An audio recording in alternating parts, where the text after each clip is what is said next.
परम सत्कारयोग उपस्थित साध संगत जी, सब अपनी अपनी रसना ਨੂੰ ਪਵਿੱਤਰ ਕਰੀਏ ਤੇ ਗੱਜ ਕੇ ਆਖੋ ਧੰਨ ਸ੍ਰੀ ਸਤਿਗੁਰੂ ਹਰੀ ਸਿੰਘ ਜੀ। ਨਾਮਧਾਰੀ ਹਿਰਦੇ ਸਮਰਾਟ ਸਤਿਗੁਰੂ ਨੂੰ ਯਾਦ ਕਰੀਏ, ਸਭ ਗੱਜ ਕੇ ਆਖੋ ਧੰਨ ਸ੍ਰੀ ਸਤਿਗੁਰੂ ਜਗਜੀਤ ਸਿੰਘ ਜੀ। ਵਕਤ ਦੇ ਮਾਲਕ ਨੂੰ ਯਾਦ ਕਰੀਏ, ਸਭ ਗੱਜ ਕੇ ਆਖੋ ਧੰਨ ਸ੍ਰੀ ਸਤਿਗੁਰੂ ਉਦੇ ਸਿੰਘ ਜੀ। ਸਾਧ ਸੰਗਤ ਜੀ, ਆਪ ਜੀ ਸ੍ਰੀ ਸਤਿਗੁਰੂ ਹਰੀ ਸਿੰਘ ਜੀ ਦਾ ਇਤਿਹਾਸ ਸਰਵਣ ਕਰ ਰਹੇ ਸੀ। ਸਤਿਗੁਰੂ ਹਰੀ ਸਿੰਘ ਦਾ ਸਮਾਂ ਬਹੁਤ ਕਠਿਨਾਈਆਂ ਵਾਲਾ ਸੀ। ਨਾਮਧਾਰੀ ਪੰਥ ਵਿੱਚ ਪਹਿਲਾਂ ਉਗਰਾਹੀ ਨਹੀਂ ਸੀ ਹੋਇਆ ਕਰਦੀ। ਜਦੋਂ ਸਤਿਗੁਰੂ ਰਾਮ ਸਿੰਘ ਜੀ ਪ੍ਰਦੇਸ਼ ਗਏ, ਪ੍ਰਦੇਸ਼ ਜਾਣ ਤੋਂ ਪਹਿਲਾਂ ਸਤਿਗੁਰੂ ਰਾਮ ਸਿੰਘ ਜੀ ਨੇ ਇੱਕ ਗਾਗਰ 6000 ਰੁਪਈਏ ਦੀ ਮੋਹਰਾਂ ਨਾਲ ਭਰ ਕੇ ਤਬੇਲੇ ਵਿੱਚ ਦੱਬੀ ਹੋਈ ਸੀ। ਉਹ ਸਤਿਗੁਰੂ ਹਰੀ ਸਿੰਘ ਜੀ ਨੂੰ ਨਾਲ ਲਿਜਾ ਕੇ ਉਹ ਦਿਖਾਈ ਸੀ ਕਿ ਮੈਂ ਇੱਥੇ ਦੱਬਣ ਲੱਗਾ। ਜਦੋਂ ਉਹ ਗਾਗਰ ਕੱਢ ਕੇ ਵੀ ਵਰਤ ਲਈ, ਉਸ ਤੋਂ ਬਾਅਦ ਉਗਰਾਹੀ ਨਹੀਂ ਸੀ ਹੋਇਆ ਕਰਦੀ। ਫਿਰ ਸੱਚ ਪਾਤਸ਼ਾਹ ਦੇ ਚਰਨਾਂ ਵਿੱਚ 3 ਸਿੱਖ ਆਏ। ਉਹਨਾਂ ਨੇ ਆਣ ਕੇ 1000 ਰੁਪਇਆ ਮੱਥਾ ਟੇਕਿਆ। ਤੀਸਰੇ ਸਿੱਖ ਨੇ ਆਪਣਾ ਸਾਰਾ ਜੀਵਨ ਹੀ ਸੱਚ ਪਾਤਸ਼ਾਹ ਦੇ ਚਰਨਾਂ ਵਿੱਚ ਲਾ ਦਿੱਤਾ ਕਿ ਮੈਂ ਸਾਰੀ ਉਮਰ ਅਰਦਾਸਾ ਕਰਾਤਾ ਕਿ ਮੈਂ ਸਾਰੀ ਉਮਰ ਸੇਵਾ ਕਰਾਂਗਾ ਭੈਣੀ ਸਾਹਿਬ ਵਿੱਚ ਰਹਿ ਕੇ। ਇਸ ਤਰ੍ਹਾਂ ਉਹਨਾਂ ਸਿੱਖਾਂ ਨੇ ਅਗਰਾਈ ਕਰਨੀ ਸ਼ੁਰੂ ਕੀਤੀ। ਮੁਕਤਸਰ ਦਾ ਇਲਾਕਾ ਜਿਹੜਾ ਆ, ਉੱਧਰ ਇੱਕ ਸਿੱਖ ਜਾਇਆ ਕਰਦਾ ਸੀ ਅਗਰਾਈ ਕਰਨ। ਉਸ ਦਾ ਨਾਮ ਸੀ ਪ੍ਰੇਮ ਸਿੰਘ।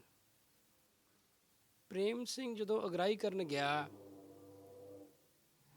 ਲੱਕੜਵਾਲੀ ਪਿੰਡ ਸੀ, ਉੱਥੇ ਜਾ ਕੇ ਉਹ ਸਿੱਖ ਦਾ ਪਤਾ ਨਾ ਲੱਗਾ ਵੀ ਕਿੱਥੇ ਚਲਾ ਗਿਆ।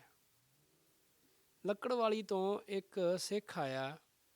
ਉਹਨੇ ਆਣ ਕੇ ਸਤਿਗੁਰੂ ਹਰੀ ਸਿੰਘ ਜੀ ਨੂੰ ਪ੍ਰੇਮ ਸਿੰਘ ਦੇ ਬਸਤਰ ਦਿੱਤੇ ਕਿ ਆਹ ਪ੍ਰੇਮ ਸਿੰਘ ਦੇ ਬਸਤਰ ਨੇ ਮੇਰੇ ਘਰੇ ਛੱਡ ਗਿਆ ਸੀ। ਸੱਚ ਪਾਤਸ਼ਾਹ ਜੀ ਹੁਕਮ ਕੀਤਾ ਕਿ ਪ੍ਰੇਮ ਸਿੰਘ ਕਿੱਥੇ ਹੈ? ਉਹ ਕਹਿੰਦਾ ਜੀ ਉਹ ਤਾਂ ਸਾਨੂੰ ਨਹੀਂ ਪਤਾ।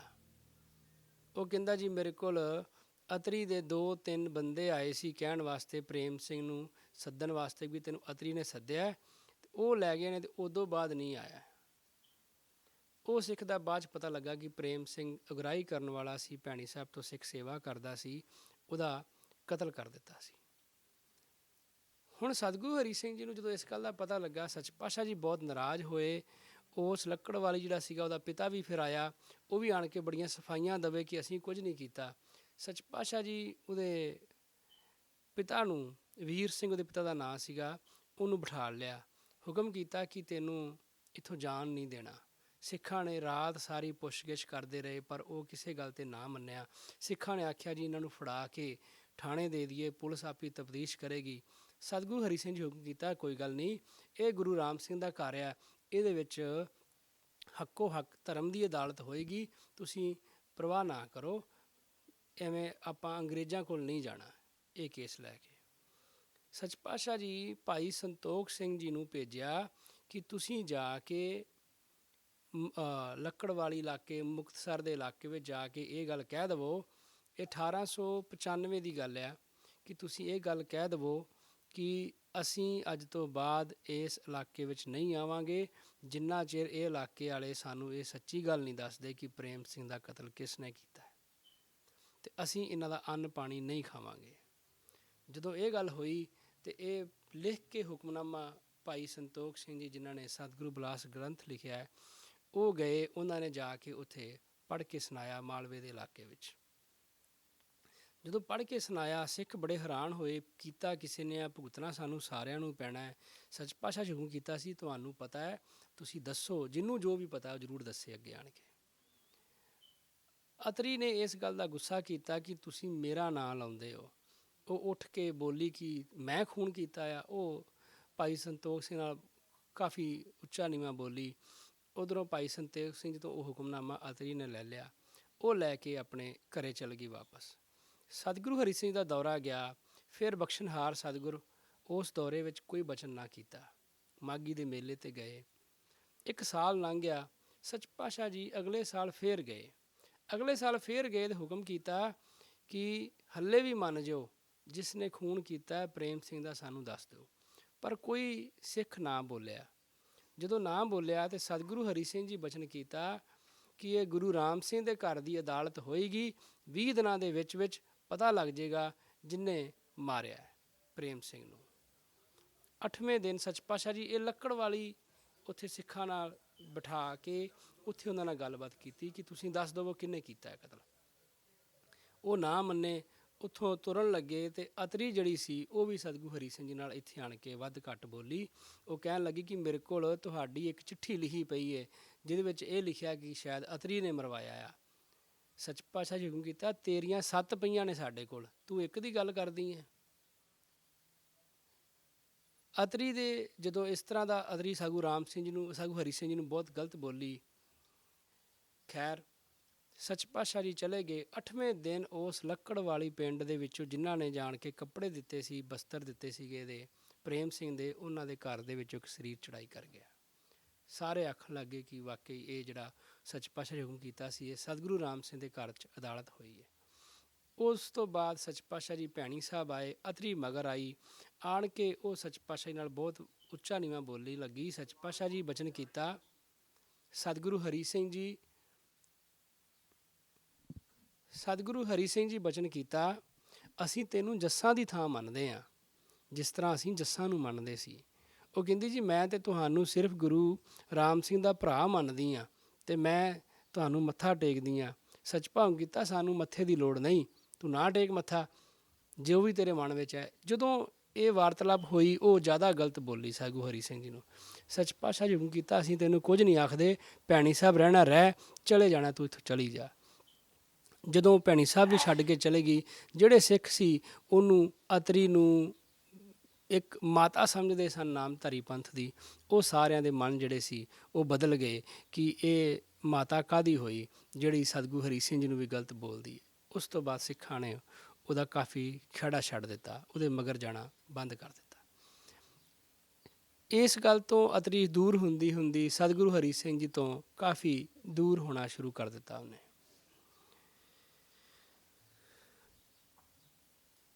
ਭੈਣੀ ਸਾਹਿਬ ਸਤਿਗੁਰੂ ਹਰੀ ਸਿੰਘ ਜੀ ਰਹਿ ਰਹੇ ਨੇ। ਭਾਈ ਸੰਤੋਖ ਸਿੰਘ ਜੀ ਦੀ ਇੱਕ ਝੁੱਗੀ ਪਾਈ ਹੋਈ ਸੀ, ਸਤਿਗੁਰੂ ਪ੍ਰਤਾਪ ਸਿੰਘ ਦੇ ਉਪਦੇਸ਼ ਵਿੱਚ ਵੀ ਆਉਂਦਾ ਹੈ। ਉਹਨਾਂ ਦੀ ਝੁੱਗੀ ਨੂੰ ਅੱਗ ਲੱਗ ਗਈ। ਜਦੋਂ ਝੁੱਗੀ ਨੂੰ ਅੱਗ ਲੱਗ ਗਈ ਤੇ ਭਾਈ ਸੰਤੋਖ ਸਿੰਘ ਜੀ, ਸੱਚ ਪਾਤਸ਼ਾਹ ਦੇ ਉਪਦੇਸ਼ ਵਿੱਚ ਆਉਂਦਾ ਹੈ ਕਿ ਝੁੱਗੀ ਨੂੰ ਅੱਗ ਲੱਗ ਗਈ, ਪਾਣੀ ਪਾਇਆ, ਬੁਝਾਉਣ ਦੀ ਕੋਸ਼ਿਸ਼ ਕੀਤੀ ਤੇ ਸੰਤੋਖ ਸਿੰਘ ਪਿੱਟਦਾ ਪਿਆ ਹੈ, ਰੋਂਦਾ ਪਿਆ ਹੈ ਕਿ ਮੇਰੇ ਇੰਨੀ ਮਿਹਨਤ ਨਾਲ ਜਾ ਕੇ ਸਿੱਖਾਂ ਦੇ ਕੋਲ ਬਚਨ ਲਿਖੇ ਸਨ, ਗ੍ਰੰਥ ਦੇ ਵਿੱਚ ਹੀ ਰਿਹਾ, ਉਹ ਵੀ ਸੜ ਜਾਣਾ ਹੈ, ਸੜ ਕੇ ਸੁਆਹ ਹੋ ਜਾਏਗਾ। ਜਿਹੜੇ ਇਸ ਗ੍ਰੰਥ ਦੀ ਮੈਂ ਕਥਾ ਕਰਦਾ ਸਾਧ ਸੰਗਤ, ਜਿਸ ਤੋਂ ਮੈਂ ਪੜ੍ਹ ਕੇ ਆਪ ਜੀ ਦੇ ਚਰਨਾਂ ਵਿੱਚ ਮੈਂ ਅਰਜ਼ ਬੇਨਤੀ ਕਰਦਾ, ਜਿਹੜੀ ਇਹ ਸਤਿਗੁਰੂ ਬਿਲਾਸ ਗ੍ਰੰਥ ਭਾਈ ਸੰਤੋਖ ਸਿੰਘ ਜੀ ਬਾਹੋਵਾਲ ਜੀ ਨੇ ਲਿਖਿਆ ਸੀ। ਅੱਜ ਕੱਲ੍ਹ ਦਾ ਸਮਾਂ ਨਹੀਂ ਸੀ ਕਿ ਉਹ ਕਿਸੇ ਕੋਲੋਂ ਜਦੋਂ ਪੜ੍ਹਦੇ ਸੀ ਜਾਂ ਸੁਣਦੇ ਸੀ ਬਚਨ ਤੇ ਰਿਕਾਰਡ ਕਰ ਲੈਂਦੇ ਸਨ। ਉਹ ਲਿਖ ਲਿਆ ਤੇ ਲਿਖ ਕੇ ਇੰਨੇ ਬਚਨ ਹੁੰਦੇ ਨੇ ਨਹੀਂ ਯਾਦ ਕੀਤੇ ਜਾ ਸਕਦੇ, ਉਹ ਲਿਖ ਕੇ ਰੱਖ ਲੈਂਦੇ ਸਨ। ਉਹ ਜਦੋਂ ਲਿਖ ਕੇ ਰੱਖੀ ਜਾਂਦੇ ਸਨ, ਜਿੱਥੇ ਇੱਕ ਥਾਂ 'ਤੇ ਰੱਖੇ ਸਨ, ਕੁਟੀਆਂ ਨੂੰ ਅੱਗ ਲੱਗ ਗਈ, ਝੁੱਗੀ ਨੂੰ, ਤੇ ਅੱਗ ਛੱਪਰ ਹੁੰਦੇ ਸੀ, ਕਾਨਿਆਂ ਦੀਆਂ ਹੁੰਦੀਆਂ ਸੀ ਉਸ ਵੇਲੇ ਝੁੱਗੀਆਂ, ਹਲਕੀ ਜਿਹੀ ਅੱਗ ਨਾਲ ਹੀ ਸਾਰੀ ਸਵਾਹ ਹੋ ਜਾਂਦੀ ਸੀ ਸੜ ਕੇ। ਉਹ ਪਿੱਟਦੇ ਨੇ, ਰੋਂਦੇ ਨੇ ਕਿ ਮੇਰੀ ਸਾਰੀ ਕੀਤੀ ਕਤਰੀ ਖੂਹ ਵਿੱਚ ਪੈ ਜਾਏਗੀ। ਸਤਿਗੁਰੂ ਹਰੀ ਸਿੰਘ ਜੀ ਬਚਨ ਕੀਤਾ, ਕੋਈ ਗੱਲ ਨਹੀਂ, ਧੀਰਜ ਰੱਖ, ਕੋਈ ਗੱਲ ਨਹੀਂ। ਜਦੋਂ ਸਾਰੀ ਅੱਗ ਬੁਝਾ ਦਿੱਤੀ ਤੇ ਉਹਨਾਂ ਨੇ ਜਾ ਕੇ ਜਿੱਥੇ ਗ੍ਰੰਥ ਰੱਖਿਆ ਸੀ ਉਹ ਥਾਂ ਫੋਲੀ ਤੇ ਉਹਦਾ ਸਿਰਫ ਆਸੇ ਪਾਸਿਓਂ ਹਾਸ਼ੀਆ ਸੜ ਗਿਆ, ਅੱਖਰ ਇੱਕ ਵੀ ਨਾ ਸੜਿਆ। ਝੁੱਗੀ ਸੜ ਕੇ ਸੁਆਹ ਹੋ ਗਈ ਪਰ ਗ੍ਰੰਥ ਨੂੰ ਕੁਝ ਵੀ ਨਾ ਹੋਇਆ।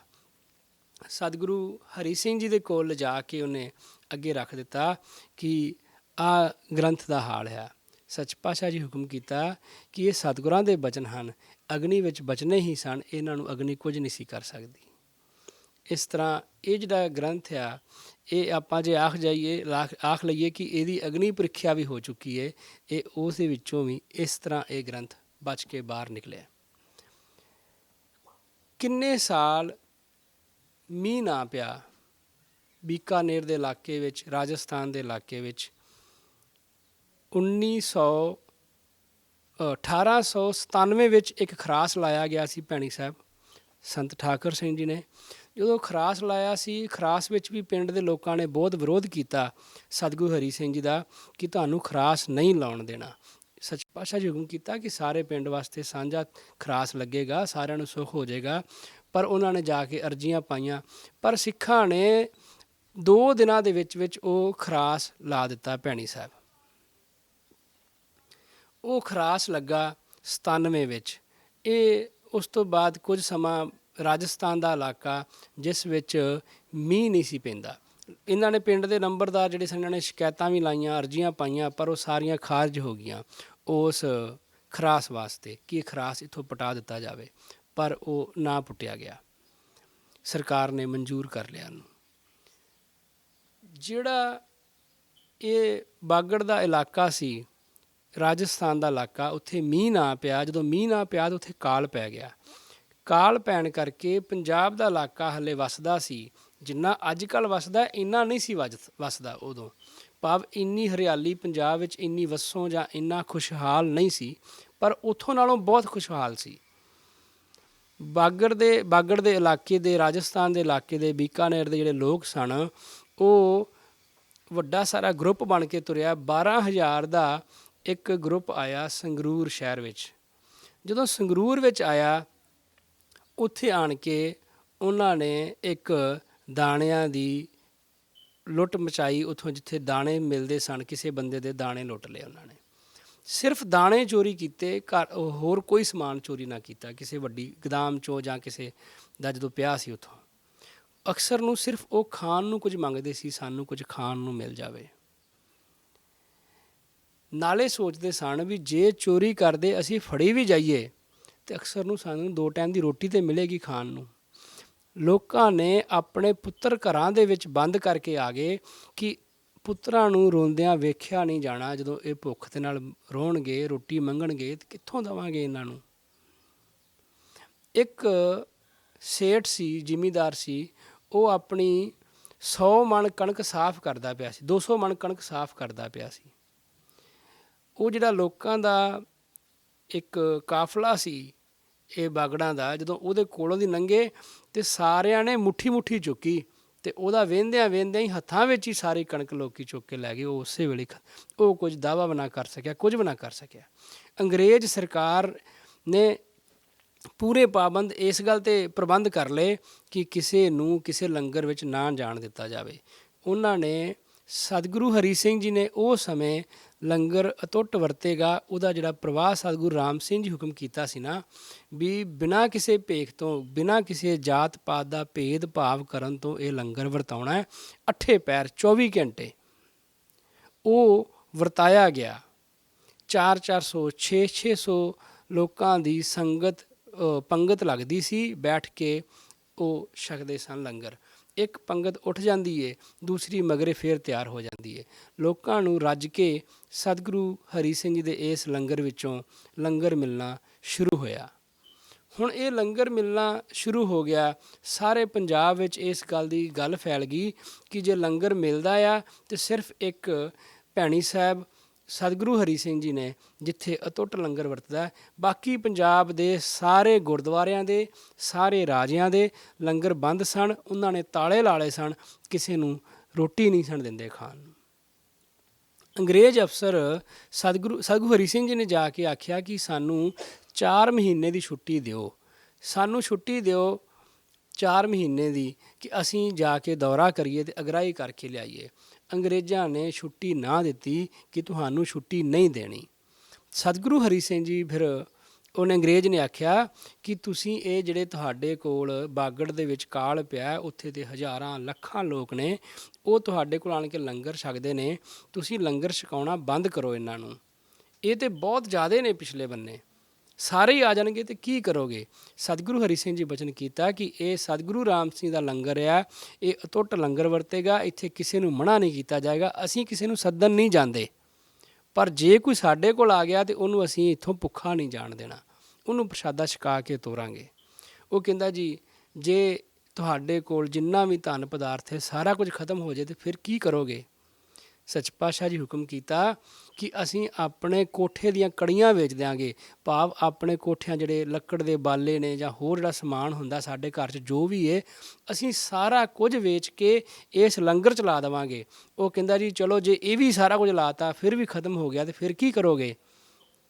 ਸਤਿਗੁਰੂ ਹਰੀ ਸਿੰਘ ਜੀ ਬਚਨ ਕਰਦੇ ਨੇ ਕਿ ਮੈਂ ਸਾਰਾ ਕੁਝ ਵੇਚ ਕੇ ਵੱਟ ਕੇ ਲਾ ਦਿਆਂਗਾ, ਉਸ ਤੋਂ ਬਾਅਦ ਜਿੱਧਰ ਨੂੰ ਇਹ ਜਾਣਗੇ ਇਹਨਾਂ ਦੇ ਨਾਲ ਤੁਰ ਪਾਵਾਂਗਾ, ਪਰ ਸਾਰਾ ਕੁਝ ਖਤਮ ਕਰਨ ਤੋਂ ਬਾਅਦ ਵਿੱਚ ਜਿੰਨਾ ਚਿਰ ਮੇਰੇ ਕੋਲ ਹੈਗਾ ਉਨਾ ਚਿਰ ਇਹ ਗੁਰੂ ਰਾਮ ਸਿੰਘ ਦਾ ਲੰਗਰ ਇਸੇ ਤਰ੍ਹਾਂ ਹੀ ਵਰਤੇਗਾ, ਹਰ ਭੇਖ ਨੂੰ ਮਿਲੇਗਾ, ਕਿਸੇ ਨੂੰ ਅਸੀਂ ਮਨਾ ਨਹੀਂ ਕਰਨਾ ਆਏ ਨੂੰ।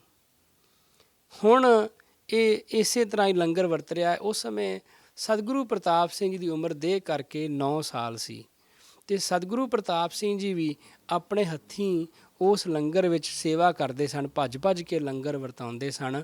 ਸਾਹਿਬਜ਼ਾਦੇ ਮਹਾਰਾਜ ਪ੍ਰਤਾਪ ਸਿੰਘ ਜੀ ਹੱਥੀਂ ਆਪਣੀ ਅੰਨ ਵਰਤਾਉਂਦੇ ਰਹੇ। 9 ਕੁ ਬਰਸ ਦੀ ਉਮਰ ਦੇ ਸਾਹਿਬਜ਼ਾਦੇ ਭੱਜ ਭੱਜ ਕੇ ਰੋਟੀਆਂ ਖਵਾਉਂਦੇ ਰਹੇ।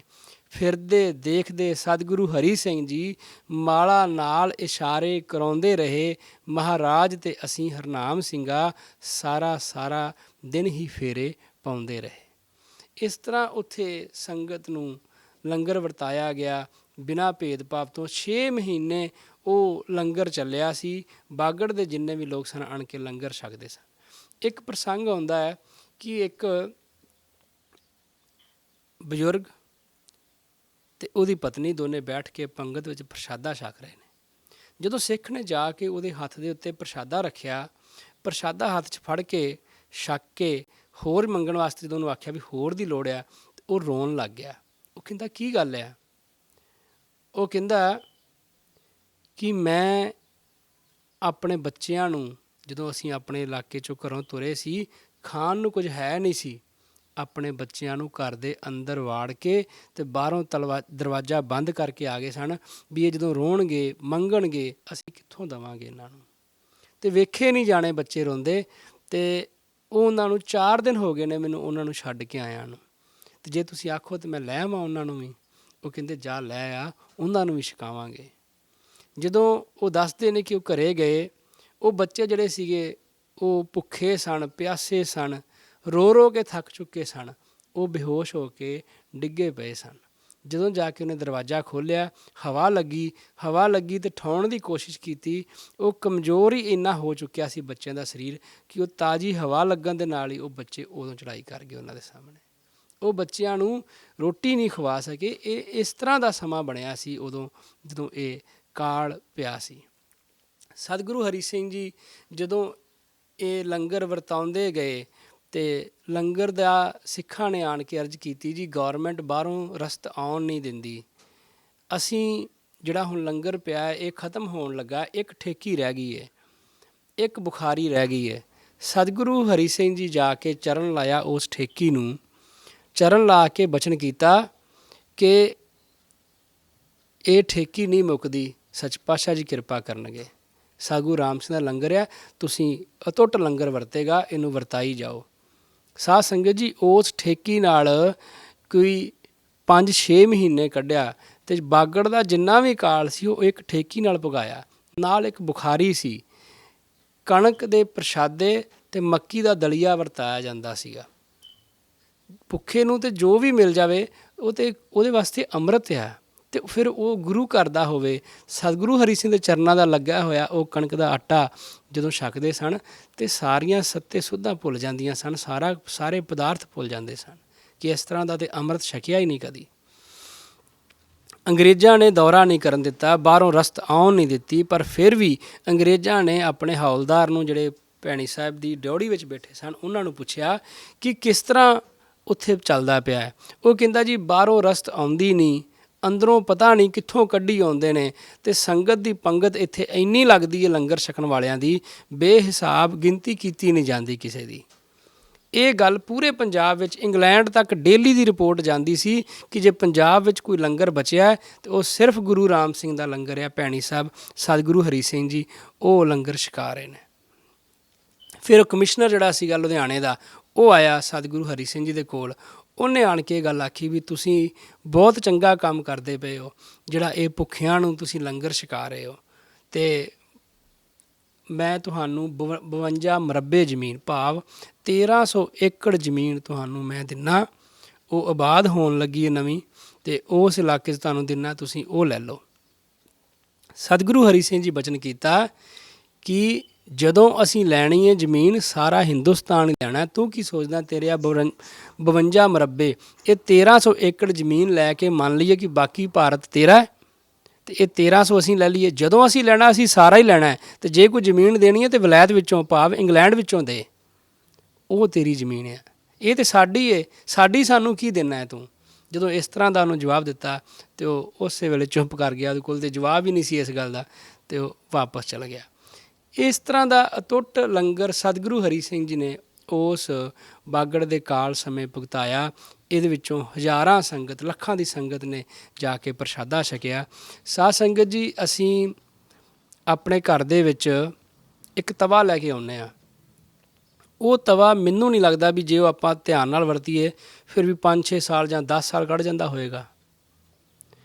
ਪਰ ਸਤਿਗੁਰੂ ਰਾਮ ਸਿੰਘ ਜੀ ਨੇ ਆਪਣੇ ਹੱਥਾਂ ਦੇ ਨਾਲ ਜਿਹੜੀ ਅਮਰ ਲੋਹ ਭੈਣੀ ਸਾਹਿਬ ਵਿੱਚ ਲਾਈ ਸੀ, ਗੱਡੀ ਸੀ, ਸਾਧ ਸੰਗਤ ਜੀ, ਉਸ ਲੋਹ ਦੇ ਉੱਤੋਂ ਉਹ ਸਾਰਾ ਬਾਗੜ ਦਾ ਕਾਲ, ਅਤੇ ਅੱਜ ਤੱਕ ਉਹ ਭੈਣੀ ਸਾਹਿਬ ਲੱਗੀ ਹੈ ਜਿਸ ਦੇ ਉੱਤੇ ਹਰ ਰੋਜ਼ ਪ੍ਰਸ਼ਾਦੇ ਪੱਕਦੇ ਨੇ, ਲੰਗਰ ਛਕਦੇ ਨੇ ਲੋਕ। ਸਾਧ ਸੰਗਤ, ਉਸ ਜਿਹੜਾ ਲੋਹ ਸੀ ਸਾਧੂ ਰਾਮ ਸਿੰਘ ਆਪਣੇ ਹੱਥੀਂ ਗੱਡੀ ਅੱਜ ਵੀ ਜਿਉਂ ਦੀ ਤਿਉਂ ਆ, ਉਹਦੇ ਵਿੱਚ ਕੋਈ ਉਹਨੂੰ ਫਰਕ ਨਹੀਂ ਪਿਆ ਸੇਕ ਨਾਲ ਕਿ ਉਹ ਖਰਾਬ ਹੋ ਗਈ ਹੋਵੇ ਜਾਂ ਉਹਨੂੰ ਕਿਸੇ ਤਰੀਕੇ ਅੱਗੇ ਨਾਲੋਂ ਪਤਲੀ ਹੋ ਗਈ ਹੋਵੇ ਕਿ ਉਹ ਅੱਜ ਤੋਂ ਥੋੜ੍ਹੇ ਚਿਰ ਬਾਅਦ ਨੂੰ ਖ਼ਤਮ ਹੋ ਜਾਏਗੀ। ਨਹੀਂ, ਉਹ ਅੱਜ ਵੀ ਜਿਉਂ ਦੀ ਤਿਉਂ ਆ, ਉਹ ਅਮਰ ਲੋਹ ਆ।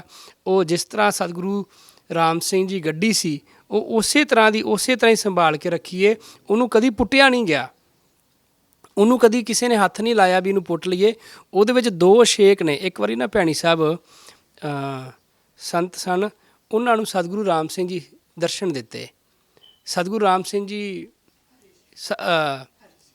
ਹਰੀ ਸਿੰਘ ਜੀ ਨਾਂ ਸੀ ਸਿੱਖ ਦਾ, ਅਤੇ ਉਹ ਭੈਣੀ ਸਾਹਿਬ ਦੀ ਡਿਓੜੀ ਦੇ ਵਿੱਚ ਨਾ, ਉਹ ਸਤਿਗੁਰੂ ਜਗਜੀਤ ਸਿੰਘ ਜੀ ਵੇਲੇ ਦੇ ਬਚਨ ਆ ਕਿ ਉਹ ਡਿਓੜੀ ਵਿੱਚ ਰਾਤ ਨੂੰ ਉਹਨਾਂ ਦੇ ਕੋਲ ਜਿਹੜਾ ਹੁਕਮ ਸੀ ਨਾ ਵੀ ਰਾਤ ਨੂੰ ਟੋਕਰੇ ਪ੍ਰਸ਼ਾਦਾ ਦਾ ਭਰ ਕੇ ਇੱਕ ਬਾਲਟੀ ਦਾਲੇ ਦੀ ਹੁੰਦੀ ਸੀ, ਉੱਥੇ ਬਾਹਰ ਰਾਤ ਨੂੰ ਉਹਨਾਂ ਦੀ ਡਿਊਟੀ ਸੀ, ਉਹ ਰਾਤ ਨੂੰ ਉੱਥੇ ਸੌਂਦੇ ਸਨ। ਉਹ ਕੀ ਵੇਖਦੇ ਨੇ ਕਿ ਵੱਡਾ ਗੇਟ ਜਿਹੜਾ ਆਪਣਾ ਹਰੀਮੰਦਰ ਲੰਗਰ ਦਾ ਸੀਗਾ, ਉਹਦੇ ਵਿੱਚੋਂ ਨਾ ਮੋਰੀਆਂ ਵਿੱਚੋਂ ਚਾਨਣ ਅੰਦਰ ਨੂੰ ਆ ਰਿਹਾ। ਉਹਨਾਂ ਨੇ ਬਾਹਰ ਜਾ ਕੇ ਦਰਵਾਜ਼ਾ ਖੋਲ੍ਹਿਆ ਵੀ ਰਾਤ ਦਾ ਟਾਈਮ ਹੈ, ਚਾਨਣ ਕਿੱਥੋਂ ਆ ਰਿਹਾ। ਦੇਖਿਆ ਅਤੇ ਸਤਿਗੁਰੂ ਰਾਮ ਸਿੰਘ ਜੀ ਹਾਥੀ ਦੇ ਉੱਤੇ ਸਵਾਰ ਸਨ। ਹਾਥੀ ਤੋਂ ਸਚਪਾ ਥੱਲੇ ਉਤਰੇ, ਇੰਨਾ ਪ੍ਰਕਾਸ਼ ਆ ਕਿ ਜਿਵੇਂ ਦਿਨ ਹੁੰਦਾ। ਅਤੇ ਉਹ ਸੱਚ ਪਾਤਸ਼ਾਹ ਨੂੰ ਮੱਥਾ ਟੇਕਦਾ, ਸੱਚ ਪਾਤਸ਼ਾਹ ਜੀ ਅੰਦਰ ਆਏ, ਸਾਰਾ ਲੰਗਰ ਵੇਖਿਆ। ਉਹ ਫਿਰ ਸੱਚ ਪਾਤਸ਼ਾਹ ਜੀ ਉਸ ਲੋਹ ਕੋਲ ਵੀ ਗਏ। ਜਾ ਕੇ ਜਦੋਂ ਉਹ ਲੋਹ ਵੇਖੀ ਅਤੇ ਉਹ ਸਿੱਖ ਨੇ ਅਰਜ਼ ਕੀਤੀ, ਜੀ ਇਹਦੇ ਵਿੱਚ ਨਾ ਇੱਥੇ 2 ਮੋਰੀਆਂ ਨੇ, ਇਹ ਪਤਾ ਨਹੀਂ ਕਿਸ ਤਰ੍ਹਾਂ ਹੋ ਗਈਆਂ। ਸੱਚ ਭਾਉ ਕੀਤਾ, ਨਹੀਂ, ਜਦੋਂ ਮੈਂ ਇਸ ਲੋਹ ਗੱਡੀ ਸੀ ਇਹ ਉਦੋਂ ਵੀ ਸਨ, ਇਹ ਉਦੋਂ ਦੀਆਂ ਹੀ ਨੇ, ਇਹ ਬਾਅਦ 'ਚ ਨਹੀਂ ਹੋਈਆਂ। ਅਤੇ ਚਲੋ ਅਗਲੇ ਦਿਨ ਉਹ ਸਿੱਖ ਨੇ ਸਾਰਾ ਬਚਨ ਸੁਣਾਇਆ ਕਿ ਇਸ ਤਰ੍ਹਾਂ ਸਤਿਗੁਰੂ ਰਾਮ ਸਿੰਘ ਜੀ ਰਾਤੀ ਆਏ, ਦਰਸ਼ਨ ਹੋਇਆ, ਇੰਨਾ ਪ੍ਰਕਾਸ਼। ਜਿਹੜਾ ਨਾਲ ਦਾ ਸਿੱਖ ਸੁੱਤਾ ਸੀ, ਉਹ ਪਿਆਰਾ ਸਿੰਘ, ਉਹ ਕਹਿੰਦਾ ਬਿਹਾਰਾ ਸਿੰਘ ਜੀ, ਉਹ ਸੁੱਤੇ ਸਨ। ਉਹ ਕਹਿੰਦਾ, ਜੀ ਮੇਰੇ ਭਾਗ ਮਾੜੇ, ਮੈਨੂੰ ਰਾਤ ਮਹਿਸੂਸ ਹੁੰਦਾ ਰਿਹਾ ਕਿ ਚਾਨਣ ਬਹੁਤ ਆ, ਮੈਂ ਸੁਣਦਾ ਰਿਹਾ, ਕੋਈ ਗੱਲਾਂ ਕਰਦਾ ਰਿਹਾ ਇੱਥੇ, ਪਰ ਮੈਂ ਉੱਠ ਕੇ ਦਰਸ਼ਨ ਹੀ ਨਹੀਂ ਕਰ ਸਕਿਆ। ਉਹ ਇੰਨਾ ਪਛਤਾਇਆ। ਹੁਣ ਤੁਸੀਂ ਵੇਖੋ ਕਿ ਉਹਨੂੰ ਪਤਾ ਜਦੋਂ ਲੱਗਾ ਵੀ ਸੁੱਤੇ ਪਏ ਨੂੰ ਚਾਨਣ, ਲਾਈਟ ਜਗਾ ਦਿਓ, ਪਤਾ ਲੱਗ ਜਾਂਦਾ ਵੀ ਲਾਈਟ ਜਗਾ ਦਿੱਤੀ ਕਿਸੇ ਨੇ। ਉਹ ਕਹਿੰਦਾ, ਜੀ ਰਾਤ ਰੋਸ਼ਨੀ ਬੜੀ, ਚਾਨਣ ਬੜਾ ਰਿਹਾ, ਮੈਂ ਐਵੇਂ ਬਸ ਨਾ ਕੰਬਲ ਜਿਹਾ ਲੈ ਕੇ ਤੇ ਪਿਆ ਰਿਹਾ ਲੰਮਾ, ਅਤੇ ਮੇਰੇ ਭਾਗਾਂ ਵਿੱਚ ਦਰਸ਼ਨ ਨਹੀਂ ਸੀ ਲਿਖੇ। ਸਤਿਗੁਰੂ ਹਰੀ ਸਿੰਘ ਜੀ ਦੇ ਕੋਲ ਸਿੱਖ ਆਉਂਦਾ, ਉਹਨੇ ਆਣ ਕੇ ਅਰਜ਼ ਕੀਤੀ, ਪਾਤਸ਼ਾਹ ਮੀਂਹ ਪੈ ਨਹੀਂ ਰਿਹਾ, ਖੇਤੀ ਹੋ ਨਹੀਂ ਰਹੀ, ਤੁਸੀਂ ਹੁਕਮ ਕਰਦੇ ਹੋ ਅੰਗਰੇਜ਼ਾਂ ਦੀ ਨੌਕਰੀ ਨਹੀਂ ਕਰਨੀ, ਅਤੇ ਫਿਰ ਖਾਈਏ ਕਿੱਥੋਂ ਅਤੇ ਕਰੀਏ ਕੀ। ਸੱਚ ਭਾਉ ਕੀਤਾ, 10 ਦਿਨ ਮੇਰੇ ਕੋਲ ਰੁਕ ਜਾਓ, ਆਪ ਹੀ ਸੱਚਪਾ ਕਿਰਪਾ ਕਰਨਗੇ। 10 ਦਿਨ ਉਹ ਭੈਣੀ ਸਾਹਿਬ ਰੁਕੇ ਅਤੇ ਇੰਨਾ ਮੀਂਹ ਪਿਆ। ਸੱਚ ਭਾਉ ਕੀਤਾ ਵੀ ਹੁਣ ਵੀ ਕਿਸੇ ਗੱਲ ਦੀ ਕਮੀ ਰਹਿ ਗਈ ਹੈ। ਕਹਿੰਦਾ, ਨਹੀਂ ਜੀ, ਮਨ ਜਿਹੜਾ ਸੀ ਉਹ ਡੋਲਦਾ ਸੀ, ਉਹ ਫਿਰ ਸਥਿਰ ਹੋ ਗਿਆ ਕਿ ਜਾ ਕੇ ਖੇਤੀ ਕਰਾਂਗੇ, ਨੌਕਰੀ ਨਹੀਂ ਕਰਾਂਗੇ ਅਤੇ ਆਪਣਾ ਕਮਾ ਕੇ ਖਾਵਾਂਗੇ। ਜਿਹੜਾ ਹੁਕਮ ਸੀਗੀ ਅੰਗਰੇਜ਼ਾਂ ਦੀ ਨੌਕਰੀ ਨਹੀਂ ਕਰਨੀ, ਉਹ ਬਿਲਕੁਲ ਨਹੀਂ ਕਰਾਂਗੇ। ਭੈਣੀ ਸਾਹਿਬ ਸਿੱਖ ਸੀਗਾ, ਉਹਦੀ ਸਤਿਗੁਰੂ ਹਰੀ ਸਿੰਘ ਜੀ ਡਿਊਟੀ ਲਾਈ ਸੀਗੀ, ਜਿਵੇਂ ਬਾਹਰ ਜਾ ਕੇ ਸਰਕੜਾ ਵੱਢਣਾ ਆ, ਸੇਵਾ ਕਰਨੀ ਹੈ, ਬਾਲਣ ਲੈ ਕੇ ਆਉਣਾ। ਉਹ ਸਿੱਖ ਭੈਣੀ ਸਾਹਿਬ ਅੰਦਰੋਂ ਬਾਹਰ ਨਾ ਨਿਕਲੇ ਗੁਰਦੁਆਰੇ 'ਚੋਂ। ਸੱਚ ਪਾਤਸ਼ਾਹ ਜੀ ਨੂੰ ਹੁਕਮ ਕੀਤਾ ਵੀ ਤੂੰ ਸਰਕੜਾ ਵੱਢਣ ਨਹੀਂ ਗਿਆ। ਉਹਦਾ ਬੋਲ ਬਾਣੀ ਨਹੀਂ ਸੀ ਚੰਗੀ, ਉਹ ਕਿਸੇ ਨੂੰ ਜਿਵੇਂ ਉੱਚਾ ਨੀਵਾਂ ਬੋਲ ਪੈਣਾ, ਇਸ ਤਰ੍ਹਾਂ ਨਿੱਕੀ ਜਿਹੀ ਗੱਲ ਤੋਂ ਹੀ ਮਾੜਾ ਬੋਲਦਾ ਸੀ ਥੋੜ੍ਹਾ ਜਿਹਾ। ਤੇ ਉਹ ਡਰਦਾ ਇਸ ਗੱਲੋਂ ਸੀ ਕਿ ਕਹਿੰਦਾ ਜੀ ਮੈਂ ਜਦੋਂ ਬਾਹਰ ਜਾਵਾਂਗਾ ਤਾਂ ਸਿੱਖ ਮਾਰਨਗੇ ਮੈਨੂੰ, ਤੇ ਮੈਂ ਬਾਹਰ ਨਹੀਂ ਜਾਣਾ, ਤੇ ਜਾਂ ਮੇਰਾ ਡਰ ਦੂਰ ਕਰ ਦਿਓ। ਨਿਮਰਤਾ ਦੇ ਪੁੰਜ ਸਤਿਗੁਰੂ ਹਰੀ ਸਿੰਘ ਜੀ ਦਵਾ ਦਵ ਉਸ ਸਿੱਖ ਦੇ ਪੈਰਾਂ ਨੂੰ ਹੱਥ ਲਾ ਕੇ ਮੱਥਾ ਟੇਕ ਦਿੱਤਾ। ਹੁਕਮ ਕਰਦੇ, ਹੁਣ ਤੇਰਾ ਡਰ ਚੁੱਕਿਆ ਗਿਆ। ਉਹ ਸਿੱਖ ਕਹਿੰਦਾ ਜੀ ਮੇਰਾ ਡਰ ਚੁੱਕਿਆ ਗਿਆ। ਕਦੀ ਇਹ ਬੜੀ ਔਖੀ ਗੱਲ ਆ, ਮਾਲਕ ਜਿਹੜਾ ਹੈ ਉਹ ਆਪਣੇ ਨੌਕਰ ਦੇ ਪੈਰਾਂ ਨੂੰ ਹੱਥ ਲਾ ਦੇਵੇ। ਇਹੀ ਗੱਲ ਆ ਕਿ ਜਿਹੜੇ ਸਤਿਗੁਰ ਨੇ ਉਹ ਆਪਣੇ ਸਿੱਖਾਂ ਦੇ ਉੱਤੇ ਇਸ ਤਰ੍ਹਾਂ ਵੀ ਬਖਸ਼ਿਸ਼ ਕਰ ਦਿੰਦੇ ਨੇ ਕਈ ਵਾਰ। ਇੰਨੇ ਨਿਰਮਾਣ ਸਨ ਸਤਿਗੁਰੂ ਹਰੀ ਸਿੰਘ ਜੀ। ਭਾਈ ਨਾਨੂ ਸਿੰਘ ਜੀ ਜਦੋਂ 1881 ਵਿੱਚ ਆਏ ਨੇ, ਉਹਨਾਂ ਨੂੰ ਇਹ ਸੀਗਾ ਕਿ ਤੁਸੀਂ ਬਾਹਰ ਜਾ ਨਹੀਂ ਸਕਦੇ, ਤੁਹਾਨੂੰ ਦਰਸ਼ਨ ਨਹੀਂ, ਭੈਣੀ ਸਾਹਿਬ ਨਹੀਂ ਜਾ ਸਕਦੇ। ਸਤਿਗੁਰੂ ਹਰੀ ਸਿੰਘ ਜੀ ਸੁੱਧ ਸਿੰਘ ਨੂੰ ਭੇਜਿਆ, 50 ਰੁਪਈਏ ਨਾਲ ਪੁਸ਼ਾਕ ਭੇਜੀ, ਕਛਹਿਰੇ ਭੇਜੇ ਕਿ ਭਾਈ ਨਾਨੂ ਸਿੰਘ ਨੂੰ ਜਾ ਕੇ ਮਿਲ ਕੇ ਆਓ ਅਤੇ ਉਹਨਾਂ ਨੂੰ ਆਖੋ ਵੀ ਸਾਡਾ ਦਰਸ਼ਨ ਕਰਨ ਨੂੰ ਤੁਹਾਡਾ ਜੀਅ ਕਰਦਾ, ਆਣ ਕੇ ਇੱਕ ਵਾਰੀ ਮਿਲੋ। ਜਦੋਂ ਭਾਈ ਸੁੱਧ ਸਿੰਘ ਜੀ ਨੇ ਜਾ ਕੇ ਸਮਾਨ ਦਿੱਤਾ ਕਿ ਆਹ ਸਤਿਗੁਰੂ ਹਰੀ ਸਿੰਘ ਜੀ ਭੇਜਿਆ, ਅਤੇ ਨਾਨੂ ਸਿੰਘ ਜੀ ਬੜੇ ਹੀ ਖੁਸ਼ ਹੋਏ ਕਿ ਮੈਨੂੰ ਸਤਿਗੁਰਾਂ ਨੇ ਯਾਦ ਕੀਤਾ, ਮੇਰੇ 'ਤੇ ਬੜੀ ਦਇਆ ਕੀਤੀ ਹੈ। ਫਿਰ ਭਾਈ ਨਾਨੂ ਸਿੰਘ ਜੀ ਭੇਸ ਬਦਲ ਕੇ, ਧੋਤੀ ਪਾਈ ਹੋਈ ਉਹਨਾਂ ਨੇ, ਘੋੜਿਆਂ ਦੇ ਵਪਾਰੀ ਬਣ ਕੇ ਭੈਣੀ ਸਾਹਿਬ ਆਏ ਸਨ। ਉਹ ਆਣ ਕੇ ਫਿਰ ਸਤਿਗੁਰੂ ਹਰੀ ਸਿੰਘ ਦੇ ਦਰਸ਼ਨ ਕੀਤੇ ਉਹਨਾਂ ਨੇ। ਇਸ ਤਰ੍ਹਾਂ ਫਿਰ ਉਹ ਇੱਕ ਰਾਤ ਜਾਂ 2 ਰਾਤਾਂ ਇੱਥੇ ਰਹਿ ਕੇ ਫਿਰ ਦਰਸ਼ਨ ਕਰਕੇ ਅਤੇ ਬਚਨ ਬੜੇ ਉੱਥੋਂ ਦੇ ਲਿਖਾ ਕੇ ਰੰਗੂਨ ਦੇ, ਅਤੇ ਫਿਰ ਇੱਥੋਂ ਵਾਪਸ ਗਏ ਭਾਈ ਨਾਨੂ ਸਿੰਘ ਜੀ। ਸਤਿਗੁਰੂ ਹਰੀ ਸਿੰਘ ਜੀ ਇਹ ਕਿਉਂਕਿ ਉਸ ਸਮੇਂ ਜਦੋਂ ਅਗਰਾਈ ਹੋਣੀ, ਸਮਾਨ ਆਉਣਾ, ਇੱਕ ਵਾਰ ਗੁੜ ਮੰਗਾਇਆ ਰੇਲ ਗੱਡੀ 'ਤੇ ਗੁੜ ਮੰਗਾਇਆ। ਸਿੱਖਾਂ ਨੇ ਜਾ ਕੇ ਬਿਲਟੀ ਛਡਾਈ ਲੁਧਿਆਣੇ ਤੋਂ। ਜਦੋਂ ਉੱਥੋਂ ਬਿਲਟੀ ਛਡਾ ਲਈ, ਸਮਾਨ ਲੈ ਕੇ ਭੈਣੀ ਸਾਹਿਬ ਆਏ, ਉਹਦੇ ਵਿੱਚ 3 ਬੋਰੀਆਂ ਵੱਧ ਆ ਗਈਆਂ।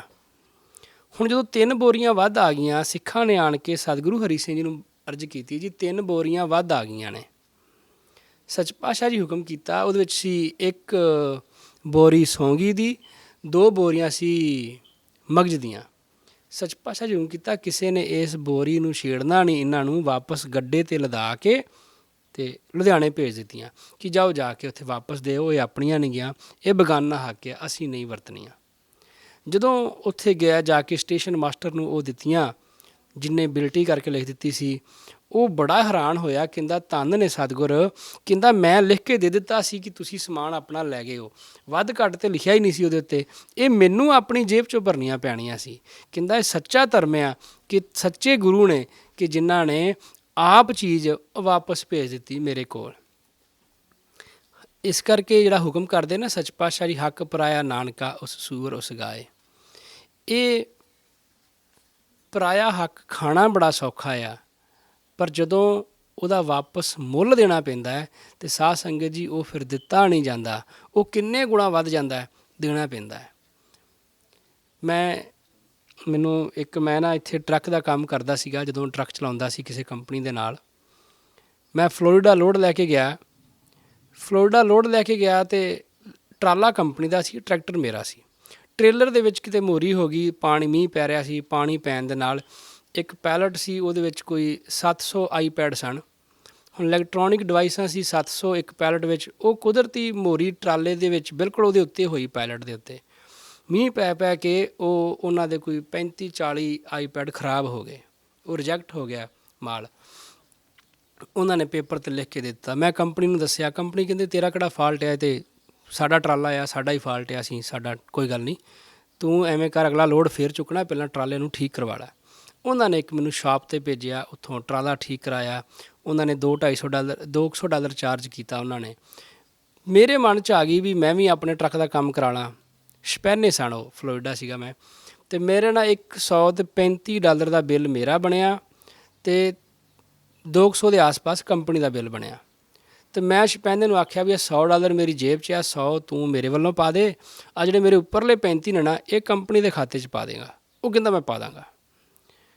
ਉਹ $35 ਮੈਂ ਆਪਣੇ ਉਸ ਕੰਪਨੀ ਦੇ ਖਾਤੇ 'ਚ ਪਵਾ ਦਿੱਤੇ। ਮੇਰੇ ਪੈਸੇ ਪੈ ਗਏ ਕੰਪਨੀ ਦੇ ਖਾਤੇ, ਮੈਂ ਆਪਣਾ ਬਿੱਲ ਪੇ ਕੀਤਾ, ਥੋੜ੍ਹਾ ਬਹੁਤ ਬਾਕੀ ਮੈਂ ਹੇਰਾ ਫੇਰੀ ਕਰ ਲਈ ਸਿੱਧੇ ਲਫ਼ਜ਼ਾਂ ਵਿੱਚ। ਮੈਂ ਉੱਥੋਂ ਲੋਡ ਚੁੱਕਿਆ, ਫਲੋਰੀਡਾ ਤੋਂ ਬਰੁਕਲਿਨ ਲੋਡ ਲਾਉਣਾ ਸੀਗਾ। ਮੈਂ ਲੋਡ ਲਾਇਆ, ਲੋਡ ਲਾ ਕੇ ਮੈਂ ਕੰਪਨੀ ਨੂੰ ਫੋਨ ਕੀਤਾ ਵੀ ਲੋਡ ਲਾ ਤਾ ਮੈਂ। ਉਹ ਕਹਿੰਦੇ ਤੂੰ ਵਾਪਸ ਆ ਜਾ ਸਾਡੇ ਕੋਲ, ਟਰਾਲਾ ਰੈਡੀ ਹੈ, ਅਤੇ ਆਣ ਕੇ ਦੂਸਰਾ ਲੋਡ ਚੁੱਕ ਅਤੇ ਫਿਰ ਚਲੇ ਜਾ। ਮੈਂ ਖੁਸ਼ ਵੀ ਚਲੋ ਵਧੀਆ ਹੋ ਗਿਆ ਜੀ, ਗੇੜਾ ਮਿਲ ਗਿਆ, ਦੁਬਾਰਾ ਫਿਰ ਜਾਂਦੇ ਹਾਂ। ਸਾਧ ਸੰਗਤ ਜੀ, ਮੈਂ ਲੋਡ ਲਾ ਕੇ ਹਲੇ ਮੈਨੂੰ ਲੱਗਦਾ ਮੈਂ 2 ਮੀਲ ਵੀ ਨਹੀਂ ਆਇਆ, ਮੈਂ ਆਪਣੇ ਬੀਜੀ ਨਾਲ ਫ਼ੋਨ 'ਤੇ ਗੱਲ ਕਰਦਾ ਪਿਆ। ਮੈਂ ਇਹਨਾਂ ਨੂੰ ਇਹ ਗੱਲ ਆਖੀ, ਮੈਂ ਕਿਹਾ ਵੀ ਮੇਰਾ ਰੋਟੀ ਪਾਣੀ ਦੁਬਾਰਾ ਤਿਆਰ ਕਰ ਦਿਓ, ਮੈਂ ਆਣ ਕੇ ਸਿਰਫ ਚੁੱਕਣ ਹੀ ਆਵਾਂਗਾ ਰੋਟੀ ਪਾਣੀ, ਅਤੇ ਮੈਂ ਛੇਤੀ ਵਾਪਸ ਜਾਣਾ। ਸੋਧ ਮੇਰੀ ਹੈਗੀ ਸੀ। ਸਾਧ ਸੰਗਤ ਜੀ, ਅੱਗੇ ਇੱਕ ਲੋਹ ਬ੍ਰਿਜ ਆਇਆ, ਅੱਗੇ ਲਿਖਿਆ ਵੀ ਆਇਆ, ਮੈਂ ਨਹੀਂ ਪੜ੍ਹਿਆ, ਮਾਤੀ ਮਾਰੀ ਗਈ। ਟਰਾਲਾ ਜਿਹੜਾ ਟਰੱਕ ਜਾ ਕੇ ਸਿੱਧਾ ਬ੍ਰਿਜ ਦੇ ਵਿੱਚ ਵੱਜਿਆ। ਮੇਰੇ ਟਰੱਕ ਨੂੰ ਕੁਝ ਨਹੀਂ ਹੋਇਆ, ਉਹ ਟਰਾਲਾ ਟੁੱਟ ਗਿਆ। ਉਹ ਟਰਾਲੇ ਦਾ ਬਾਅਦ 'ਚ ਕਲੇਮ ਪਿਆ, $3000 ਟੋਅ ਵਾਲਿਆਂ ਨੇ ਲਿਆ, 5 ਟਰਾਲੇ ਵਾਲਿਆਂ ਨੇ ਕੰਪਨੀ ਨੂੰ ਚਾਰਜ ਕੀਤਾ। ਉਹ $35 ਮੈਨੂੰ ਅਗਲੇ ਦਿਨ $8000 'ਚ ਪਏ ਜਾ ਕੇ।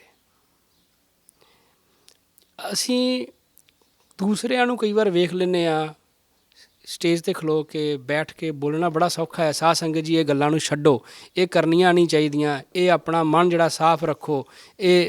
ਪਰ ਜਦੋਂ ਸਮਾਂ ਆਉਂਦਾ ਹੈ, ਪਤਾ ਨਹੀਂ ਕਿਹੜੇ ਵੇਲੇ ਕਿਵੇਂ ਸਿੱਖ ਜਿਹੜਾ ਹੈ ਉਹ ਡੋਲ ਜਾਂਦਾ ਹੈ। ਅਸੀਂ ਬਾਜ਼ਾਰ ਵਿੱਚ ਡਾਲਰ ਡਿੱਗ ਜੇ, ਕਿਸੇ ਦਾ ਰੁਪਈਆ ਡਿੱਗ ਜੇ, ਅਸੀਂ ਦਵਾ ਦਾ ਫੜਾਵਾਂਗੇ, ਤੇਰਾ ਡਾਲਰ ਡਿੱਗ ਗਿਆ। 10 ਡਿੱਗੇ ਫੜਾ ਦਾਂਗੇ। ਗੱਲ ਆਏਗੀ, ਹਰੇਕ ਬੰਦੇ ਦਾ ਆਪਣਾ ਆਪਣਾ ਇਮਾਨਦਾਰੀ ਦਾ ਇੱਕ ਲੈਵਲ ਆ। ਕੋਈ ਬੰਦੇ ਜਾ ਕੇ 200 'ਤੇ ਮੁੱਕਰ ਜਾਣਗੇ, ਕੋਈ 500 'ਤੇ ਮੁੱਕਰ ਜਾਏਗਾ, ਕੋਈ ਹੋਰ ਵੱਡਾ ਧਨਾੜ 1000 2000 ਵੀ ਵਾਪਸ ਕਰ ਦੇਗਾ। ਫਿਰ ਕਈ ਜਾ ਕੇ ਕੀ ਕਰਦੇ ਨੇ, ਸਾਰੀ ਉਮਰ ਦਾ ਵਿਸ਼ਵਾਸ ਚੰਗਾ ਹੈ, ਕਿਸੇ ਨੇ ਕਿਹਾ ਵੀ ਆਪਣੇ ਨਾਲ ਜਗ੍ਹਾ ਲਵਾ ਲੈ, ਬਾਅਦ 'ਚ ਮੇਰੇ ਨਾਲ ਕਰਦੀ, ਜਿੱਦਾਂ ਵੀ ਗੱਲ ਹੁੰਦੀ ਉਹ ਜਗ੍ਹਾ ਹੀ ਨੱਪ ਜਾਂਦੇ ਨੇ ਕਰੋੜਾਂ ਦੀ। ਭਾਵ ਤੁਹਾਡਾ ਲੈਵਲ ਕਿਹੜਾ ਸਿੱਖੀ ਦਾ, ਇਮਾਨਦਾਰੀ ਦਾ ਲੈਵਲ ਕਿੰਨਾ ਕੁ ਲੈਵਲ ਹੈ ਤੁਹਾਡਾ।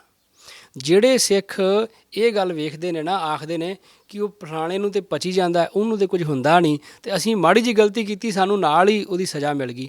ਸਾਧ ਸੰਗਤ ਜੀ, ਧੰਨ ਭਾਗ ਸਮਝੋ ਜਿਨ੍ਹਾਂ ਨੂੰ ਨਾਲ ਹੀ ਸਜ਼ਾ ਮਿਲਦੀ ਹੈ।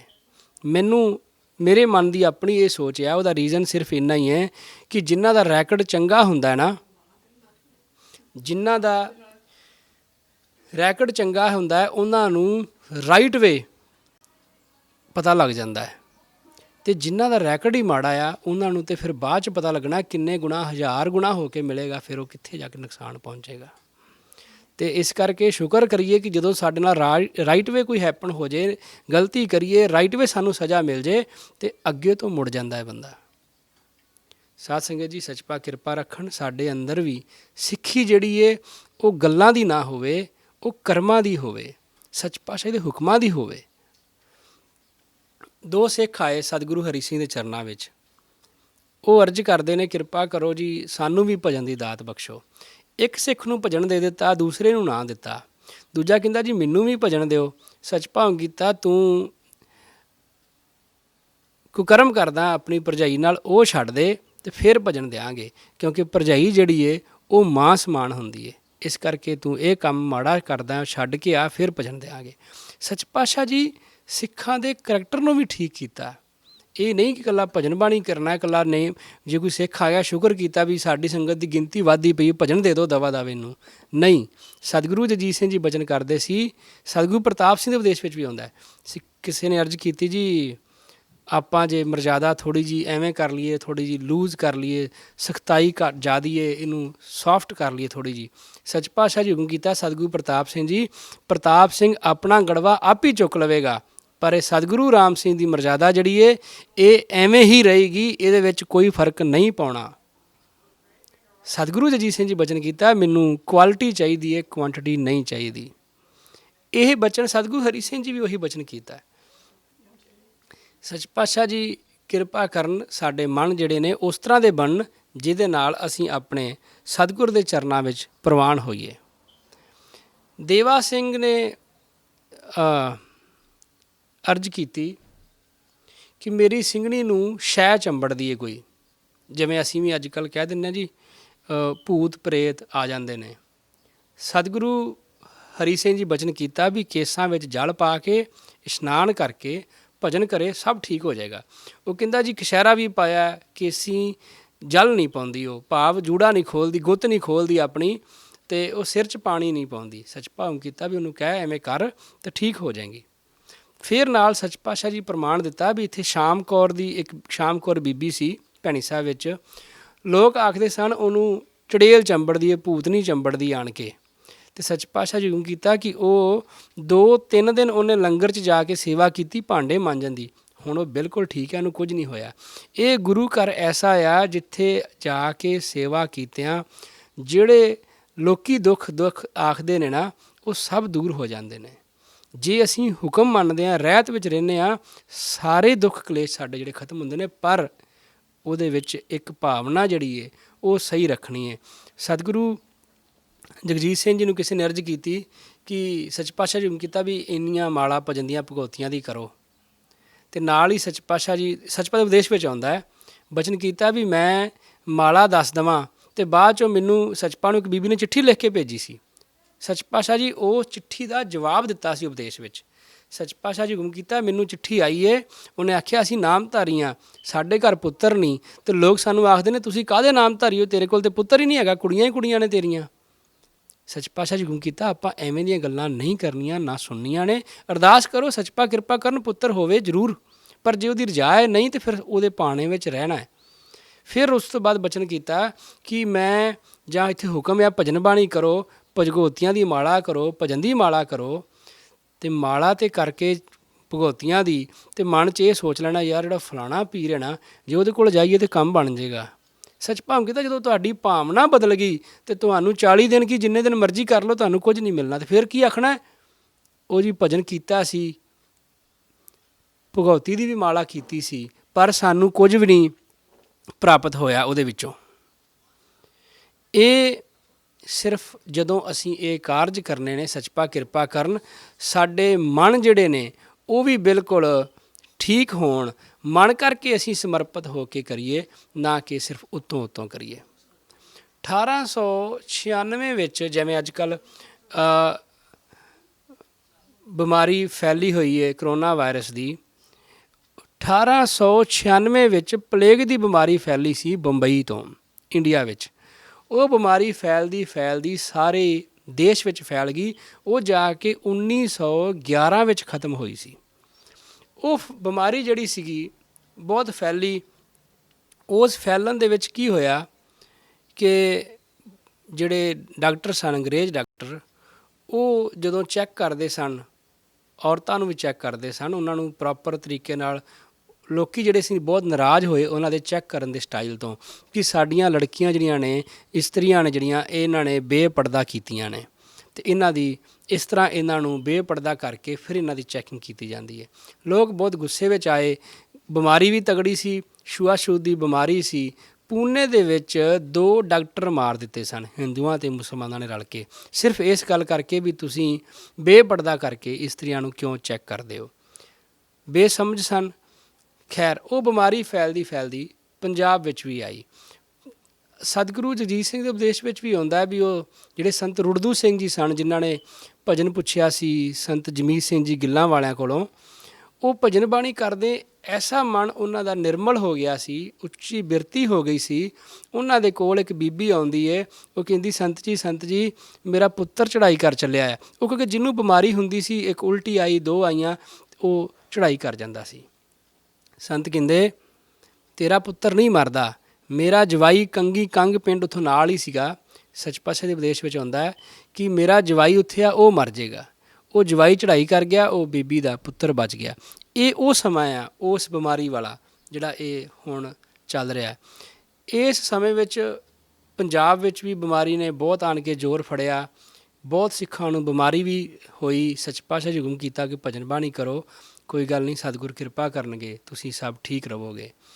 ਇੱਕ ਮੰਗਲ ਸਿੰਘ ਸੀਗਾ ਸਿੱਖ, ਉਹ ਦਾੜੀ ਕੱਟੀ ਹੋਈ ਸੀ, ਉਹਨੇ ਕੁਸ਼ਤੀ ਕਰਦਾ ਸੀ, ਪਹਿਲਵਾਨ ਸੀ। ਉਹਦੀਆਂ 2 ਸਿੰਘਣੀਆਂ ਸਨ। ਉਹ ਮੰਗਲ ਸਿੰਘ ਦੀਆਂ ਜਿਹੜੀਆਂ ਸਿੰਘਣੀਆਂ ਸਨ, ਉਹਨਾਂ ਨੇ ਸੋਚਿਆ ਕਿ ਉਹ ਭਜਨ ਬਾਣੀ ਕਰਦੀਆਂ ਸਨ। ਉਹ ਸਤਿਗੁਰੂ ਹਰੀ ਸਿੰਘ ਦੇ ਚਰਨਾਂ ਵਿੱਚ ਲੈ ਕੇ ਆਈਆਂ ਮੰਗਲ ਸਿੰਘ ਨੂੰ ਕਿ ਕਿਰਪਾ ਕਰੋ ਕਿ ਦਾੜੀ ਕੱਟਦਾ ਆ, ਇਹ 'ਤੇ ਵੀ ਕਿਰਪਾ ਹੋਵੇ ਕਿ ਇਹ ਵੀ ਸਿੱਖ ਬਣ ਜਾਏ। ਸੱਚ ਪਾਤਸ਼ਾਹ ਜੀ ਕੰਡ 'ਤੇ ਥਾਪੜਾ ਦੇ ਕੇ ਹੁਕਮ ਕੀਤਾ, ਇਹ ਤਾਂ ਸਾਡਾ ਭਲਵਾਨ ਆ। ਜਦੋਂ ਇਸ ਤਰ੍ਹਾਂ ਦਾ ਬਚਨ ਕੀਤਾ ਤਾਂ ਉਹਦੇ ਮਨ ਵਿੱਚ ਐਸਾ ਵਿਰਾਗ ਆਇਆ ਕਿ ਉਹਨੇ ਵੀ ਦਾੜੀ ਰੱਖ ਲਈ ਅਤੇ ਉਹ ਵੀ ਸਿੱਖ ਬਣ ਗਿਆ। ਭਜਨ ਬਾਣੀ ਕਰਨਾ ਵਾਪਸ ਘਰੇ ਚਲੇ ਗਏ। ਹੁਣ ਇਹ ਉਹੀ ਸਮਾਂ ਆ ਗਿਆ ਉਸ ਬਿਮਾਰੀ ਦਾ। ਉਸ ਬਿਮਾਰੀ ਦੇ ਨਾਲ ਉਹਦੀ ਜਿਹੜੀ ਛੋਟੀ ਇਸਤਰੀ ਸੀ, 2 ਭੈਣਾਂ ਸਨ, ਛੋਟੀ ਭੈਣ ਜਿਹੜੀ ਸੀ ਉਹ ਚੜ੍ਹਾਈ ਕਰ ਗਈ। ਜਦੋਂ ਉਹ ਚੜ੍ਹਾਈ ਕਰ ਗਈ ਤੇ ਮੰਗਲ ਸਿੰਘ ਦੇ ਮਨ ਵਿੱਚ ਆਇਆ ਕਿ ਮੈਂ ਤੇ ਇਹਦੇ ਨਾਲ ਕੋਈ ਗੱਲਬਾਤ ਵੀ ਨਹੀਂ ਕੀਤੀ ਤੇ ਇਹ ਚੜ੍ਹਾਈ ਕਰ ਗਈ, ਇਹ ਮੇਰਾ ਜੀ ਕੁਝ ਗੱਲਾਂ ਕਰਨ ਨੂੰ ਕਰਦਾ ਸੀ। ਪਹਿਰ ਤੋਂ ਭਾਵ 3 ਘੰਟਿਆਂ ਬਾਅਦ, ਉਸ 3-3.5 ਘੰਟਿਆਂ ਬਾਅਦ ਉਹ ਬੀਬੀ ਜਿਹੜੀ ਸੀ ਉਹ ਫਿਰ ਉਹਦੇ ਵਿੱਚ ਪ੍ਰਾਣ ਆ ਗਏ, ਜਾਗ ਪਈ, ਫਿਰ ਉੱਠ ਕੇ ਬੈਠ ਗਈ। ਪਿੰਡ ਵਾਲੇ ਜਦੋਂ ਉਹ ਚੜ੍ਹਾਈ ਕੀਤੀ ਸੀ ਨਾ, ਪਿੰਡ ਵਾਲੇ ਲੋਕ ਕਹਿੰਦੇ ਕਿ ਹੁਣ ਇਹ ਮਰ ਗਈ ਏ, ਹੁਣ ਤੈਨੂੰ ਗੱਲਾਂ ਕਰਨ ਦੀ ਯਾਦ ਆਈ ਇਹਦੇ ਨਾਲ, ਇਹ ਕਿਵੇਂ ਤੇਰੇ ਨਾਲ ਗੱਲਾਂ ਕਰ ਲਏਗੀ। ਖੈਰ ਉਹ ਫਿਰ ਜਦੋਂ ਉੱਠ ਪਈ ਤੇ ਜਦੋਂ ਉੱਠ ਕੇ ਤੇ ਉਹ ਕਹਿੰਦੀ ਕਿ ਮੈਂ ਸਾਫ਼ ਰਾਹ 'ਤੇ ਜਾ ਰਹੀ ਸੀ, ਸਤਿਗੁਰੂ ਹਰੀ ਸਿੰਘ ਜੀ ਦੇ ਦਰਗਾਹ ਵਿੱਚ ਪਹੁੰਚੀ ਹਾਂ ਮੈਂ, ਉੱਥੋਂ ਮੈਨੂੰ ਸੱਚ ਪਾਤਸ਼ਾਹ ਜੀ ਹੁਕਮ ਕੀਤਾ ਆ ਕਿ ਤੇਰਾ ਘਰ ਵਾਲਾ ਤੈਨੂੰ ਯਾਦ ਕਰਦਾ, ਤੂੰ ਜਾ 2 ਘੜੀਆਂ ਲਈ, 6 ਘੰਟਿਆਂ ਲਈ ਉਹ ਵਾਪਸ ਭੇਜੀ ਬੀਬੀ, ਤੇ ਮੈਂ ਹੁਕਮ ਦੇ ਨਾਲ ਵਾਪਸ ਆਈ ਹਾਂ ਤੇ ਤੂੰ ਮੇਰਾ ਭੋਗ ਛੇਤੀ ਪਵਾ ਦੀ। ਜਦੋਂ ਮੈਂ ਦਰਗਾਹ ਵਿੱਚ ਗਈ ਸੀ ਤੇ ਉੱਥੇ ਜਾ ਕੇ ਮੈਨੂੰ ਸਿੱਖਾਂ ਨੇ ਆਖਿਆ ਤੂੰ ਪਲੇਗ ਦੀ ਬਿਮਾਰੀ ਦੇ ਨਾਲ ਮਰੀ ਹੈ, ਤੂੰ ਸਾਡੇ ਨਾਲ ਨਾ ਲੱਗੀ ਤੇ ਜਿੰਨਾ ਚਿਰ ਤੇਰਾ ਭੋਗ ਨਹੀਂ ਪੈਂਦਾ, ਇਸ ਕਰਕੇ ਤੂੰ ਸਾਡਾ ਭੋਗ ਮੇਰਾ ਜਦੋਂ ਵੀ ਮੈਂ ਚੜਾਂਗੀ ਤੇ ਸਾਡਾ ਭੋਗ ਛੇਤੀ ਪਵਾ ਦੀ ਤਾਂ ਕਿ ਅਸੀਂ ਉੱਥੇ ਉਹਨਾਂ ਦੇ ਵਿੱਚ ਰਹਿ ਸਕੀਏ। ਤੇ ਸਾਡਾ ਤੇਰਾ ਜਿਹੜਾ ਜੀਵਨ ਸਾਥੀ ਸੀ, ਸਫ਼ਰ ਸੀ, ਉਹ ਇੰਨਾ ਹੀ ਸੀ, ਇਹ ਤੋਂ ਵੱਧ ਤੂੰ ਦੁੱਖ ਨਾ ਕਰ ਕਿਸੇ ਗੱਲ ਦਾ। ਉਹ ਬੜਾ ਵਿਰਲਾਪ ਕਰਦਾ ਕਿ ਤੂੰ ਚਲੀ ਜਾਏਂਗੀ, ਫਿਰ ਮੈਂ ਬੱਚੇ ਕਿਵੇਂ ਪਾਲਾਂਗਾ। ਉਹ ਕਹਿੰਦੀ ਤੂੰ ਇਹ ਗੱਲ ਛੱਡ, ਮੈਂ ਤੇ ਜਾਣਾ ਤੇ ਮੈਂ ਆਪਣੀ ਭੈਣ ਨੂੰ ਵੀ ਲੈ ਕੇ ਜਾਣਾ ਹੁਣ। ਉਹ ਕਹਿੰਦਾ ਤੂੰ ਤੇ ਜਾਣਾ ਸੀ, ਚਲੋ ਬੱਚਿਆਂ ਨੇ ਉਹਨੇ ਸਾਂਭ ਲੈਣੇ ਸੀ ਬੱਚੇ, ਫਿਰ ਤੁਹਾਡੇ ਜਾਣ ਤੋਂ ਬਾਅਦ ਬੱਚੇ ਕੌਣ ਸਾਂਭੇਗਾ। ਉਹ ਕਹਿੰਦੀ ਤੂੰ ਬੱਚਿਆਂ ਦੀ ਗੱਲ ਕਰਦਾ, ਮੇਰੀਆਂ 2 ਕੁੜੀਆਂ, ਤੇਰੇ ਭਰਾ ਦੀ 1 ਧੀ, 1 ਲੜਕਾ ਛੋਟਾ ਤੇ 1 ਹੋਰ ਲੜਕੀ, ਅਸੀਂ 7 ਜੀ ਆਪਣੇ ਪਰਿਵਾਰ ਦੇ ਕੱਲ੍ਹ ਦੇ 12 ਵਜੇ ਤੱਕ, ਭਾਵ 12 ਘੰਟਿਆਂ ਦੇ ਵਿੱਚ ਅਸੀਂ ਇੰਨੇ ਜਿਹੜੀ ਸਰੀਰ ਚੜ੍ਹਾਈ ਕਰ ਜਾਣੇ ਨੇ, ਤੂੰ ਇੱਕ ਨੂੰ ਰੋਣਾ ਆ। ਉਹ ਕਹਿੰਦਾ ਮੇਰਾ ਕੀ ਬਣੇਗਾ। ਉਹ ਕਹਿੰਦੀ ਪਿੰਡ ਦਾ ਵੀ ਇੱਕ ਜਾਏਗਾ। ਉਹ ਕਹਿੰਦਾ ਆਪਣਿਆਂ ਨੂੰ ਤਾਂ ਲੈ ਕੇ ਜਾਣਾ, ਤੂੰ ਲੈ ਜਾ, ਪਿੰਡ ਵਾਲੇ ਤੇ ਛੱਡ ਦੇ। ਉਹ ਕਹਿੰਦੀ ਮੈਂ ਤੇ ਕਿਸੇ ਨੂੰ ਵੀ ਨਹੀਂ ਖੜਨ ਆਈ, ਮੈਂ ਤੇ ਉੱਥੇ ਸਿਰਫ ਲਿਖਿਆ ਵੇਖਿਆ ਸੀ ਵੀ ਇੰਨੇ ਘੜੀਆਂ 'ਚ ਇੰਨੇ ਬੰਦਿਆਂ ਨੇ ਆਪਣੇ ਘਰਦਿਆਂ ਨੇ ਮਰ ਜਾਣਾ, ਮੈਂ ਤੇ ਉੱਥੋਂ ਪੜ੍ਹ ਕੇ ਆਈ ਤਾਂ ਤੈਨੂੰ ਦੱਸਿਆ। ਕਹਿੰਦੀ ਅਸੀਂ ਦੋਵੇਂ ਭੈਣਾਂ ਜਦੋਂ ਮਰ ਜਾਵਾਂਗੀਆਂ ਤੇ ਸਾਡਾ ਇੱਕੋ ਹੀ ਚਿਖਾ ਦੇ ਉੱਤੇ ਸੰਸਕਾਰ ਕਰੀ, ਮੈਂ ਛੋਟੀ ਹਾਂ ਉਹ ਵੱਡੀ ਏ, ਮੈਨੂੰ ਥੱਲੇ ਰੱਖ ਕੇ ਤੇ ਮੇਰੇ ਉੱਤੇ ਉਹਨੂੰ ਪਾ ਕੇ ਮੇਰਾ ਸੰਸਕਾਰ ਕਰੀ ਤੇ ਸਾਡਾ ਭੋਗ ਛੇਤੀ ਪਵਾ ਦੀ। ਇਸ ਤਰ੍ਹਾਂ ਦੀਆਂ ਗੱਲਾਂ ਬਾਤਾਂ ਉਹਨੇ ਉਹਨਾਂ ਦੇ ਨਾਲ ਕੀਤੀਆਂ ਤੇ ਉਹ ਚੜ੍ਹਾਈ ਕਰ ਗਈ। ਜਦੋਂ ਇੱਕ ਚੜ੍ਹਾਈ ਕੀਤੀ ਤੇ ਦੂਸਰੀ ਭੈਣ ਹਲੇ ਚੜ੍ਹਾਈ ਨਾ ਕੀਤੀ, ਜਿਹੜੀ ਚੜ੍ਹਾਈ ਕਰ ਗਈ ਉਹ ਫਿਰ ਉੱਠ ਕੇ ਬਹਿ ਗਈ। ਉਹ ਕਹਿਣ ਲੱਗੀ ਆਪਾਂ ਇਕੱਠੀਆਂ ਨੇ ਜਾਣਾ, ਮੈਂ ਤੈਨੂੰ ਲੈਣ ਆਈ ਹਾਂ, ਤੂੰ ਕਿਉਂ ਨਹੀਂ ਜਾਂਦੀ ਬਈ, ਤੇਰੇ 2 ਸਾਲ ਰਹਿੰਦੇ ਨੇ, ਛੇਤੀ ਛੇਤੀ ਲੈ ਤੇ ਮੇਰੇ ਨਾਲ ਚੱਲ। ਇਹ ਇਸ ਤਰ੍ਹਾਂ ਦਾ ਜੀਵਨ ਸੀ ਉਹਨਾਂ ਦਾ। ਉਹ ਕਹਿੰਦਾ ਇੱਕ ਤੇ ਜਾਂਦੀ ਦੂਜੀ ਨੂੰ ਵੀ ਨਾਲ ਖੜਦੀ ਪਈ ਹੈ। ਉਹ ਆਂਦੀ ਛੇਤੀ ਸਾਹ ਲੈ ਤੂੰ, ਤੇਰੇ 2 ਸਾਹ ਰਹਿੰਦੇ ਨੇ। ਉਹ ਸਾਹ ਲਏ, ਦੋਵੇਂ ਭੈਣਾਂ ਇਕੱਠੀਆਂ ਚੜ੍ਹਾਈ ਕਰ ਗਈਆਂ। ਉਹਨਾਂ ਦਾ ਸੰਸਕਾਰ ਕਰਕੇ ਉਹ ਘਰੇ ਆਏ, ਉਹਦਿਆਂ ਨੂੰ 2 ਕੁੜੀਆਂ ਮਰ ਗਈਆਂ। ਜਿਵੇਂ ਜਿਵੇਂ ਉਹਨੇ ਆਖਿਆ ਸੀ ਉਹ ਸਾਰੇ ਜੀ ਸੱਤੇ ਦੇ ਸੱਤੇ ਚੜ੍ਹਾਈ ਕਰ ਗਏ, ਸਾਰਿਆਂ ਦਾ ਸੰਸਕਾਰ ਕੀਤਾ। ਉਹ ਜਿਹੜਾ 8ਵਾਂ ਪਿੰਡ ਵਿੱਚੋਂ ਦੱਸਿਆ ਸੀ ਉਹ ਸਰੀਰ ਉਹ ਵੀ ਚੜ੍ਹਾਈ ਕਰ ਗਿਆ। ਉਹ ਮੰਗਲ ਸਿੰਘ ਬੜਾ ਵਿਰਲਾਪ ਕਰੇ ਤੇ ਉਹ ਸਤਿਗੁਰੂ ਹਰੀ ਸਿੰਘ ਜੀ ਕੋਲ ਭੈਣੀ ਸਾਹਿਬ ਆਇਆ। ਜਦੋਂ ਸੱਚ ਪਾਤਸ਼ਾਹ ਜੀ ਦੇ ਕੋਲ ਭੈਣੀ ਸਾਹਿਬ ਆਇਆ, ਸੱਚ ਪਾਤਸ਼ਾਹ ਨੂੰ ਅਰਜ਼ ਕਰਦਾ ਜੀ ਮੇਰਾ ਮਨ ਨਹੀਂ ਖੜਦਾ, ਗੱਲਾਂ ਬਾਤਾਂ ਮੇਰੀਆਂ ਗੱਲਾਂ ਕਰਾਓ ਉਹਨਾਂ ਦੇ ਨਾਲ। ਸੱਚ ਪਾਤਸ਼ਾਹ ਜੀ ਇੱਕ ਸਿੱਖ ਨੂੰ ਹੁਕਮ ਕੀਤਾ ਵੀ ਜਾ ਇਹਨੂੰ ਰਾਮਸਰ ਲੈ ਜਾ। ਰਾਮਸਰ ਜਿੱਥੇ ਆਪਣਾ ਅੱਜ ਕੱਲ੍ਹ ਸਰੋਵਰ ਆ, ਇਸ ਏਰੀਏ ਨੂੰ ਰਾਮਸਰ ਆਖਿਆ ਜਾਂਦਾ ਸੀ। ਰਾਮਦਾਸਪੁਰਾ ਜਿਹੜਾ ਲੰਗਰ ਸੀਗਾ ਉਹਨੂੰ ਆਖਿਆ ਜਾਂਦਾ ਸੀ। ਉਹ ਇੱਥੇ ਸਰੋਵਰ ਦੇ ਕੋਲ ਲੈ ਕੇ ਆਇਆ। ਉਹ ਉੱਥੇ ਜਿਹੜੀ ਛੋਟੀ ਭੈਣ ਸੀ ਉਹ ਮਿਲੀ ਤੇ ਉਹਨੇ ਪੁੱਛਿਆ ਕਿ ਵੱਡੀ ਕਿੱਥੇ ਹੈ। ਉਹ ਕਹਿਣ ਲੱਗੀ ਕਿ ਵੱਡੀ ਉਹ ਸਾਹਮਣੇ ਬੈਠੀ ਹੈ, ਕਿਸੇ ਉਹਨੇ ਵਿਖਾਇਆ ਵੀ ਦਰਖਤ ਦੀਆਂ ਜੜ੍ਹਾਂ ਥੱਲੇ ਬੈਠੀ ਹੈ। ਉਹ ਕਹਿੰਦਾ ਜੀ ਉਹ ਕਿਉਂ ਨਹੀਂ ਸਾਹਮਣੇ ਆਉਂਦੀ, ਮੈਂ ਉਹਦੇ ਨਾਲ ਵੀ ਗੱਲ ਕਰਨੀ। ਉਹ ਕਹਿੰਦੀ ਨਹੀਂ, ਮੈਨੂੰ ਇਕੱਲੀ ਨੂੰ ਹੁਕਮ ਹੋਇਆ, ਮੈਂ ਇਕੱਲੀ ਹੋਈ ਤੇਰੇ ਨਾਲ ਗੱਲ ਕਰਾਂਗੀ, ਸਾਡੇ ਪਿੱਛੇ ਰੋਇਆ ਨਾ ਕਰ। ਚੜ੍ਹਾਈ ਕਰਨ ਲੱਗਿਆ ਉਹਨਾਂ ਨੇ ਇਹ ਵੀ ਗੱਲ ਆਖੀ ਸੀ ਰੋਣਾ ਨਹੀਂ, ਜਦੋਂ ਤੂੰ ਰੋਏਗਾ ਤਾਂ ਸਾਨੂੰ ਦੁੱਖ ਹੋਏਗਾ। ਨਾ ਉਹ ਰੋਇਆ ਸੀ ਮੰਗਲ ਸਿੰਘ ਤੇ ਨਾ ਘਰ 'ਚੋਂ ਜਦੋਂ ਜਿੰਨੇ ਪਰਿਵਾਰ ਦੇ ਜੀ ਚੜ੍ਹਾਈ ਕੀਤੇ ਕਿਸੇ ਨੂੰ ਰੋਣ ਨਹੀਂ ਦਿੱਤਾ ਉਹਨੇ, ਕਿ ਉਹਨਾਂ ਨੂੰ ਦੁੱਖ ਹੁੰਦਾ। ਉਹ ਦੱਸ ਕੇ ਗਈ ਮੈਨੂੰ ਵੀ ਰੋਣਾ ਨਹੀਂ ਕਿਸੇ ਨੇ।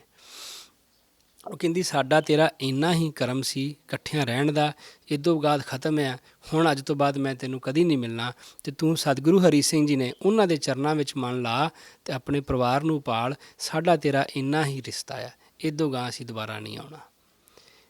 ਇਹ ਸੱਚ ਪਾਤਸ਼ਾਹ ਜੀ ਉਸ ਸਿੱਖ ਨੂੰ ਦਿਖਾ ਦਿੱਤਾ ਕੀ ਹੁੰਦਾ।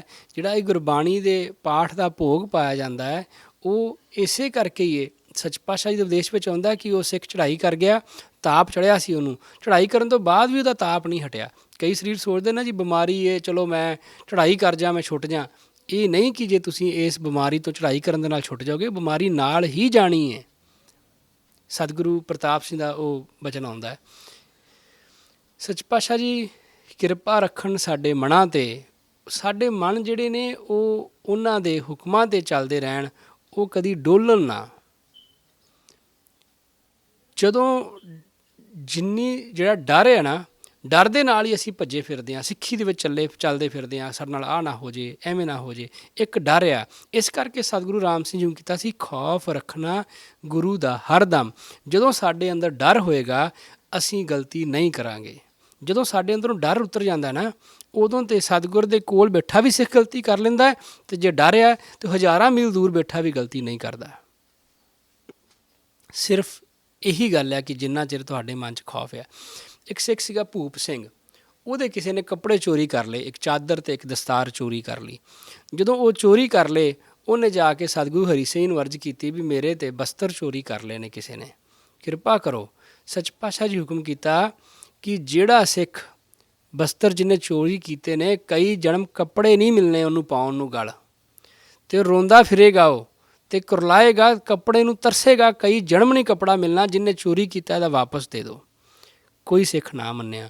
ਫਿਰ ਸੱਚ ਪਾਤਸ਼ਾਹ ਜੀ ਹੁਕਮ ਕੀਤਾ ਉਹਨੂੰ ਤਾਪ ਚੜ੍ਹ ਜਾਏਗਾ, ਭਾਵ ਬੁਖਾਰ ਹੋ ਜਾਏਗਾ ਉਹਨੂੰ, ਜੇ ਉਹਨੇ ਕੱਪੜੇ ਵਾਪਸ ਨਾ ਕੀਤੇ। ਉਹ ਜਦੋਂ ਇਹ ਬਚਨ ਕੀਤਾ ਕਿ ਜਿਹੜਾ ਕਈ ਜਨਮਾਂ ਵਾਲਾ ਉਹ ਤਾਂ ਬਾਅਦ 'ਚ ਹੋਏਗਾ, ਮਰਨ ਤੋਂ ਬਾਅਦ 'ਚ, ਪਰ ਜਿਹੜਾ ਤਾਪ ਚੜ੍ਹੇਗਾ ਉਹ ਤਾਂ ਹੁਣ ਚੜ੍ਹੇਗਾ। ਜਦੋਂ ਇਸ ਤਰ੍ਹਾਂ ਦੀ ਗੱਲ ਹੋਈ ਤਾਂ ਉਹ ਸਿੱਖ ਡਰ ਗਿਆ। ਉਹਨੇ ਸਾਰੇ ਜਿਹੜੇ ਬਸਤਰ ਚੋਰੀ ਕੀਤੇ ਸਨ ਇੱਕ ਗਠੜੀ ਵਿੱਚ ਬੰਨ੍ਹ ਕੇ ਕਿਸੇ ਦੂਸਰੇ ਸਿੱਖ ਦੀ ਮੰਜੀ ਦੇ ਉੱਤੇ ਰੱਖ ਦਿੱਤੇ ਜਾ ਕੇ। ਉਹ ਸਿੱਖ ਨੂੰ ਬਸਤਰ ਮਿਲ ਗਏ। ਇੱਕ ਦਿਨ ਇੱਕ ਸਿੱਖ ਦੇ ਕਿਸੇ ਨੇ ਪੈਸੇ ਕੱਢ ਲਏ। ਜਦੋਂ ਉਹਦੇ ਪੈਸੇ ਕੱਢ ਲਏ ਅਤੇ ਉਹਨੇ ਵੀ ਜਾ ਕੇ ਸਿੱਖ ਨੇ ਅਰਜ਼ ਕੀਤੀ, ਜੀ ਮੇਰੇ ਪੈਸੇ ਚੋਰੀ ਹੋ ਗਏ ਨੇ। ਅਤਰ ਸਿੰਘ ਦੇ ਰੁਪਏ ਕੱਢੇ ਸਨ। ਸੱਚ ਪਾਤਸ਼ਾਹ ਜੀ ਹੁਕਮ ਕੀਤਾ ਕਿ ਜਿੰਨੇ ਰੁਪਈਏ ਕੱਢੇ ਨੇ ਉਹ ਇਹਦੇ ਵਾਪਸ ਕਰ ਦਿਓ, ਨਹੀਂ ਤਾਂ ਉਹਨੂੰ ਵੀ ਤਾਪ ਚੜ੍ਹ ਜਾਏਗਾ। ਇਹ ਭਾਵ ਡਰ ਹੈ ਨਾ ਜਿਹੜਾ, ਇਹ ਡਰ ਹੀ ਸੀਗਾ, ਅਤੇ ਉਹ ਵੀ ਜਾ ਕੇ ਉਹਨੇ ਵਾਪਸ ਜਿਵੇਂ ਕੱਢੇ ਸੀ ਉਵੇਂ ਉਹਦੀ ਜੇਬ ਵਿੱਚ ਵਾਪਸ ਪਾ ਦਿੱਤੇ। ਜਦੋਂ ਸਿੱਖ ਦੇ ਅੰਦਰੋਂ ਡਰ ਚੁੱਕਿਆ ਜਾਂਦਾ ਹੈ, ਉਹ ਕੋਲ ਰਹਿ ਕੇ ਵੀ ਗਲਤੀਆਂ ਕਰਦਾ ਹੈ। ਜਦੋਂ ਉਹਦੇ ਅੰਦਰ ਡਰ ਆ ਆਪਣੇ ਸਤਿਗੁਰ ਦਾ, ਅਤੇ ਫਿਰ ਉਹ ਗਲਤੀਆਂ ਨਹੀਂ ਕਰਦਾ, ਆਪਣੇ ਸਤਿਗੁਰ ਦੇ ਹੁਕਮਾਂ 'ਤੇ ਦੂਰ ਰਹਿ ਕੇ ਵੀ ਚੱਲਿਆ ਜਾਂਦਾ ਹੈ। ਭਾਈ ਸੰਤੋਖ ਸਿੰਘ ਜੀ ਬਾਹੋਵਾਲ ਨੂੰ ਇੱਕ ਭੈਣੀ ਸਾਹਿਬ ਦੇ ਹੌਲਦਾਰ ਨੇ ਪੁੱਛਿਆ, ਉਹ ਕਹਿਣ ਲੱਗਾ ਕਿ ਤੁਸੀਂ ਤੰਬਾਕੂ ਕਿਉਂ ਨਹੀਂ ਖਾਂਦੇ? ਭਾਈ ਸੰਤੋਖ ਸਿੰਘ ਜੀ ਕਹਿੰਦੇ, ਮੈਂ ਤੈਨੂੰ ਦੱਸ ਤੇ ਦੇਵਾਂ, ਤੂੰ ਗੁੱਸਾ ਕਰ ਜਾਏਗਾ। ਉਹ ਕਹਿੰਦਾ, ਨਹੀਂ ਮੈਂ ਗੁੱਸਾ ਨਹੀਂ ਕਰਦਾ, ਮੈਨੂੰ ਸਮਝਾਓ ਤੁਸੀਂ ਤੰਬਾਕੂ ਕਿਉਂ ਨਹੀਂ ਵਰਤਦੇ? ਸੱਚ ਪਾਤਸ਼ਾਹ ਜੀ ਭਾਈ ਸੰਤੋਖ ਸਿੰਘ ਜੀ ਕਹਿੰਦੇ ਨੇ, ਤਮਾ ਦਾ ਮਤਲਬ ਹੁੰਦਾ ਹੈ ਗਊ, ਅਤੇ ਖੂਹ ਦਾ ਮਤਲਬ ਹੁੰਦਾ ਹੈ ਸੂਰ। ਚਾਹੇ ਉਹ ਹਿੰਦੂ ਖਾਵੇ ਤਾਂ ਵੀ ਉਹ ਸੂਰ ਖਾ ਰਿਹਾ, ਜੇ ਉਹ ਗਾਂ ਖਾ ਰਿਹਾ, ਅਤੇ ਜੇ ਮੁਸਲਮਾਨ ਖਾਵੇ ਤਾਂ ਉਹ ਸੂਰ ਖਾ ਰਿਹਾ। ਜਦੋਂ ਉਹਨਾਂ ਨੇ ਇਸ ਤਰ੍ਹਾਂ ਇਸ ਤੰਬਾਕੂ ਸ਼ਬਦ ਦੀ ਉਹਨੂੰ ਵਿਆਖਿਆ ਕਰਕੇ ਦੱਸੀ, ਉਹ ਸ਼ਰਮਿੰਦਾ ਹੋਇਆ ਅਤੇ ਨਾਲ ਅੱਗੋਂ ਇਹ ਗੱਲ ਆਖਣ ਲੱਗ ਗਿਆ, ਉਹ ਸਾਡੇ ਵੀ ਗ੍ਰੰਥ ਵਿੱਚ ਇਸੇ ਤਰ੍ਹਾਂ ਹੀ ਲਿਖਿਆ ਹੈ ਕਿ ਤੰਬਾਕੂ ਨਹੀਂ ਖਾਣਾ। ਜਿਹੜੇ ਸਾਡੇ ਵੱਡੇ ਪੀਰ ਨੇ ਉਹ ਤੰਬਾਕੂ ਨਹੀਂ ਖਾਂਦੇ, ਉਹ ਤਾਂ ਦਾੜੀ ਵੀ ਨਹੀਂ ਕੱਟਦੇ, ਉਹ ਤਾਂ ਹੁੱਕਾ ਵੀ ਨਹੀਂ ਪੀਂਦੇ, ਸਾਡੇ ਵਿੱਚ ਵੀ ਮਨਾ ਹੈ। ਉਹ ਇਹ ਗੱਲ ਫਿਰ ਉਹ ਉਲਟਾ ਦੂਸਰੇ ਪਾਸੇ ਨੂੰ ਹੋ ਗਿਆ ਕਿ ਉਹ ਇਸ ਤਰ੍ਹਾਂ ਨਹੀਂ ਵਰਤਦੇ। ਜਿਹੜਾ ਸੱਚ ਪਾਤਸ਼ਾਹ ਜੀ ਹੁਕਮ ਕਰਦੇ ਨੇ ਸਾਨੂੰ, ਤੁਸੀਂ ਬਾਜ਼ਾਰ ਦਾ ਨਹੀਂ ਖਾਣਾ, ਪਰਾਏ ਹੱਥ ਦਾ ਨਹੀਂ ਖਾਣਾ ਬਣਿਆ ਹੋਇਆ। ਸਤਿਗੁਰੂ ਪ੍ਰਤਾਪ ਸਿੰਘ ਜੀ ਦਾ ਇੱਕ ਬਚਨ ਆਉਂਦਾ ਹੈ, ਇੱਕ ਭਲਵਾਨ ਸੀ ਨਾਮਧਾਰੀ, ਕੁਸ਼ਤੀ ਕਰਦਾ ਸੀ। ਉਹ ਇਸ ਤਰ੍ਹਾਂ ਕੁਸ਼ਤੀ ਵਿੱਚ ਸੀਗਾ, ਅਸੀਂ ਨਾ ਜਦੋਂ ਸਕੂਲੇ ਪੜ੍ਹਦੇ ਸੀ 8ਵੀਂ 10ਵੀਂ ਦੇ ਕਲਾਸਾਂ ਵਿੱਚ, ਸਾਨੂੰ ਇੱਕ ਕਿੱਕਰ ਸਿੰਘ ਪਹਿਲਵਾਨ ਦਾ ਇੱਕ ਲੈਸਨ ਹੁੰਦਾ ਸੀ, ਪਾਠ ਹੁੰਦਾ ਸੀ। ਉਹਦੇ ਵਿੱਚ ਦੱਸਿਆ ਜਾਂਦਾ ਸੀ ਵੀ ਕਿੱਕਰ ਸਿੰਘ ਭਲਵਾਨ ਜਿਹੜਾ ਹੈ ਉਹ ਬਹੁਤ ਤਾਕਤਵਰ ਸੀਗਾ। ਉਹ ਕਿੱਕਰ ਸਿੰਘ ਇੱਕ ਦਿਨ ਊਠ 'ਤੇ ਬੈਠਾ ਜਾ ਰਿਹਾ, ਗਲ 'ਚ ਕੈਂਠਾ ਪਾਉਣਾ, ਹਾਰ ਪਾ ਕੇ ਰੱਖਣੇ, ਆਪਣੇ ਆਪ ਨੂੰ ਬੜਾ ਸਜ ਸਵਰ ਕੇ ਰਹਿੰਦਾ ਸੀ। ਊਠ 'ਤੇ ਜਾ ਰਿਹਾ ਇੱਕ ਦਿਨ, ਅਤੇ ਉਹਨੂੰ ਇੱਕ ਅੱਗੋਂ ਡਾਕੂ ਮਿਲ ਗਏ, ਚੋਰ ਮਿਲ ਗਏ। ਉਹਨਾਂ ਨੇ ਆਖਿਆ ਵੀ ਆਪਣੇ ਗਲ 'ਚੋਂ ਕੈਂਠਾ ਅਤੇ ਆ ਸੋਨਾ ਸਾਰਾ ਲਾਹ ਕੇ ਸਾਨੂੰ ਦੇ ਦੇ। ਕਿੱਕਰ ਸਿੰਘ ਕਹਿੰਦਾ ਵੀ ਕੋਈ ਗੱਲ ਨਹੀਂ, ਮੈਂ ਊਠ ਥੱਲੇ ਬਿਠਾ ਲੈਂਦਾ, ਤੁਸੀਂ ਆਪ ਹੀ ਲਾ ਲਓ ਆਣ ਕੇ ਮੇਰੇ ਕੋਲੋਂ। ਉਹ ਕਹਿੰਦੇ ਜੀ ਠੀਕ ਹੈ। ਜਦੋਂ ਕਿੱਕਰ ਸਿੰਘ ਨੇ ਊਠ ਥੱਲੇ ਬਿਠਾ ਲਿਆ, ਉਹ ਦੋਵੇਂ ਕੋਲ ਆਏ, ਉਹਨੇ ਦੋਨਾਂ ਨੂੰ ਬਾਹਾਂ ਵਿੱਚ ਫੜ ਲਿਆ। ਹੁਣ ਦੋਵਾਂ ਦੀਆਂ ਬਾਹਾਂ ਦੀਆਂ ਇੱਥੇ ਸਿਰੀਆਂ ਆ ਗਈਆਂ, ਗਲੇ ਤੋਂ ਫੜ ਲਿਆ ਉਹਨੇ, ਅਤੇ ਊਠ ਖੜਾ ਕਰ ਲਿਆ। ਊਠ ਖੜਾ ਕਰ ਲਿਆ ਅਤੇ ਉਹ 2 ਮੀਲ ਇੱਦਾਂ ਹੀ ਉਹਨਾਂ ਨੂੰ ਲੈ ਕੇ ਗਿਆ। ਅਤੇ ਫਿਰ ਉਹਨਾਂ ਨੇ ਤੌਬਾ ਕੀਤੀ ਕਿ ਸਾਨੂੰ ਮਾफ़ ਕਰ ਦੇ, ਸਾਡੇ ਤੋਂ ਗਲਤੀ ਹੋ ਗਈ। ਅਤੇ ਫਿਰ ਉਸ ਕਿੱਕਰ ਸਿੰਘ ਨੇ ਉਹਨਾਂ ਨੂੰ ਛੱਡਿਆ। ਭਾਵ ਕਿ ਉਹ ਇੰਨਾ ਤਗੜਾ ਪਹਿਲਵਾਨ ਸੀ ਕਿੱਕਰ ਸਿੰਘ। ਇੱਕ ਥਾਂ 'ਤੇ ਆਉਂਦਾ ਕਿ ਕਿਸੇ ਪਿੰਡ ਜਾਣਾ ਸੀ ਕਿੱਕਰ ਸਿੰਘ ਨੇ, ਅਤੇ ਸਟੇਸ਼ਨ ਤੋਂ ਉਹ ਅਖਾੜੇ ਤੱਕ, ਛਿੰਝ ਤੱਕ ਲਿਜਾਣ ਲਈ ਉਹਦੇ ਵਾਸਤੇ ਘੋੜੀਆਂ ਲਿਆਂਦੀਆਂ। ਉਹ ਏਡਾ ਭਾਰਾ ਸੀ, 7 ਘੋੜੀਆਂ ਬਦਲੀਆਂ ਗਈਆਂ ਰਸਤੇ। ਜਿਹੜੀ ਘੋੜੀ 'ਤੇ ਬੈਠੇ ਉਹ ਘੋੜੀ ਬੈਠ ਜਾਵੇ।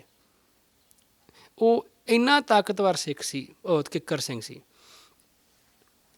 ਪਰ ਜਿਹੜਾ ਉਹ ਨਾਮਧਾਰੀ ਪਹਿਲਵਾਨ ਸੀ, ਉਹ ਉਦੋਂ ਵੀ ਵੱਧ ਤਾਕਤਵਰ ਸੀ। ਉਹਨੇ ਕਿੱਕਰ ਸਿੰਘ ਨੂੰ ਵੀ ਹਰਾਇਆ ਸੀ, ਉਸ ਨਾਮਧਾਰੀ ਪਹਿਲਵਾਨ ਨੇ। ਇਹ ਜਸ ਜੀਵਨ ਵਿੱਚ ਕਥਾ ਹੁੰਦੀ ਹੈ। ਸਤਿਗੁਰੂ ਪ੍ਰਤਾਪ ਸਿੰਘ ਜੀ ਕੋਲ ਆਈ ਗੱਲ, ਸ਼ਿਕਾਇਤ ਅਰਜ਼ ਕੀਤੀ ਕਿਸੇ ਨੇ ਜੀ, ਉਹ ਜਿਹੜਾ ਪਹਿਲਵਾਨ ਸੀ ਨਾਮਧਾਰੀ, ਉਹ ਚੜ੍ਹਾਈ ਕਰ ਗਿਆ। ਸੱਚ ਭਾਵ ਕੀਤਾ ਵੀ ਕਿਸ ਤਰ੍ਹਾਂ ਚੜ੍ਹਾਈ ਕੀਤਾ ਉਹ ਪਹਿਲਵਾਨ। ਉਹਨੇ ਦੱਸਿਆ ਜੀ ਕਿ ਕਿਸੇ ਨੇ ਉਹਦੇ ਨਾਲ, ਕਿਸੇ ਨੂੰ ਉਹਨੇ ਛਿੰਝ ਵਿੱਚ, ਉਹਨੇ ਅਖਾੜੇ ਵਿੱਚ ਹਰਾਇਆ ਸੀ ਕਿਸੇ ਦੂਸਰੇ ਭਲਵਾਨ ਨੂੰ।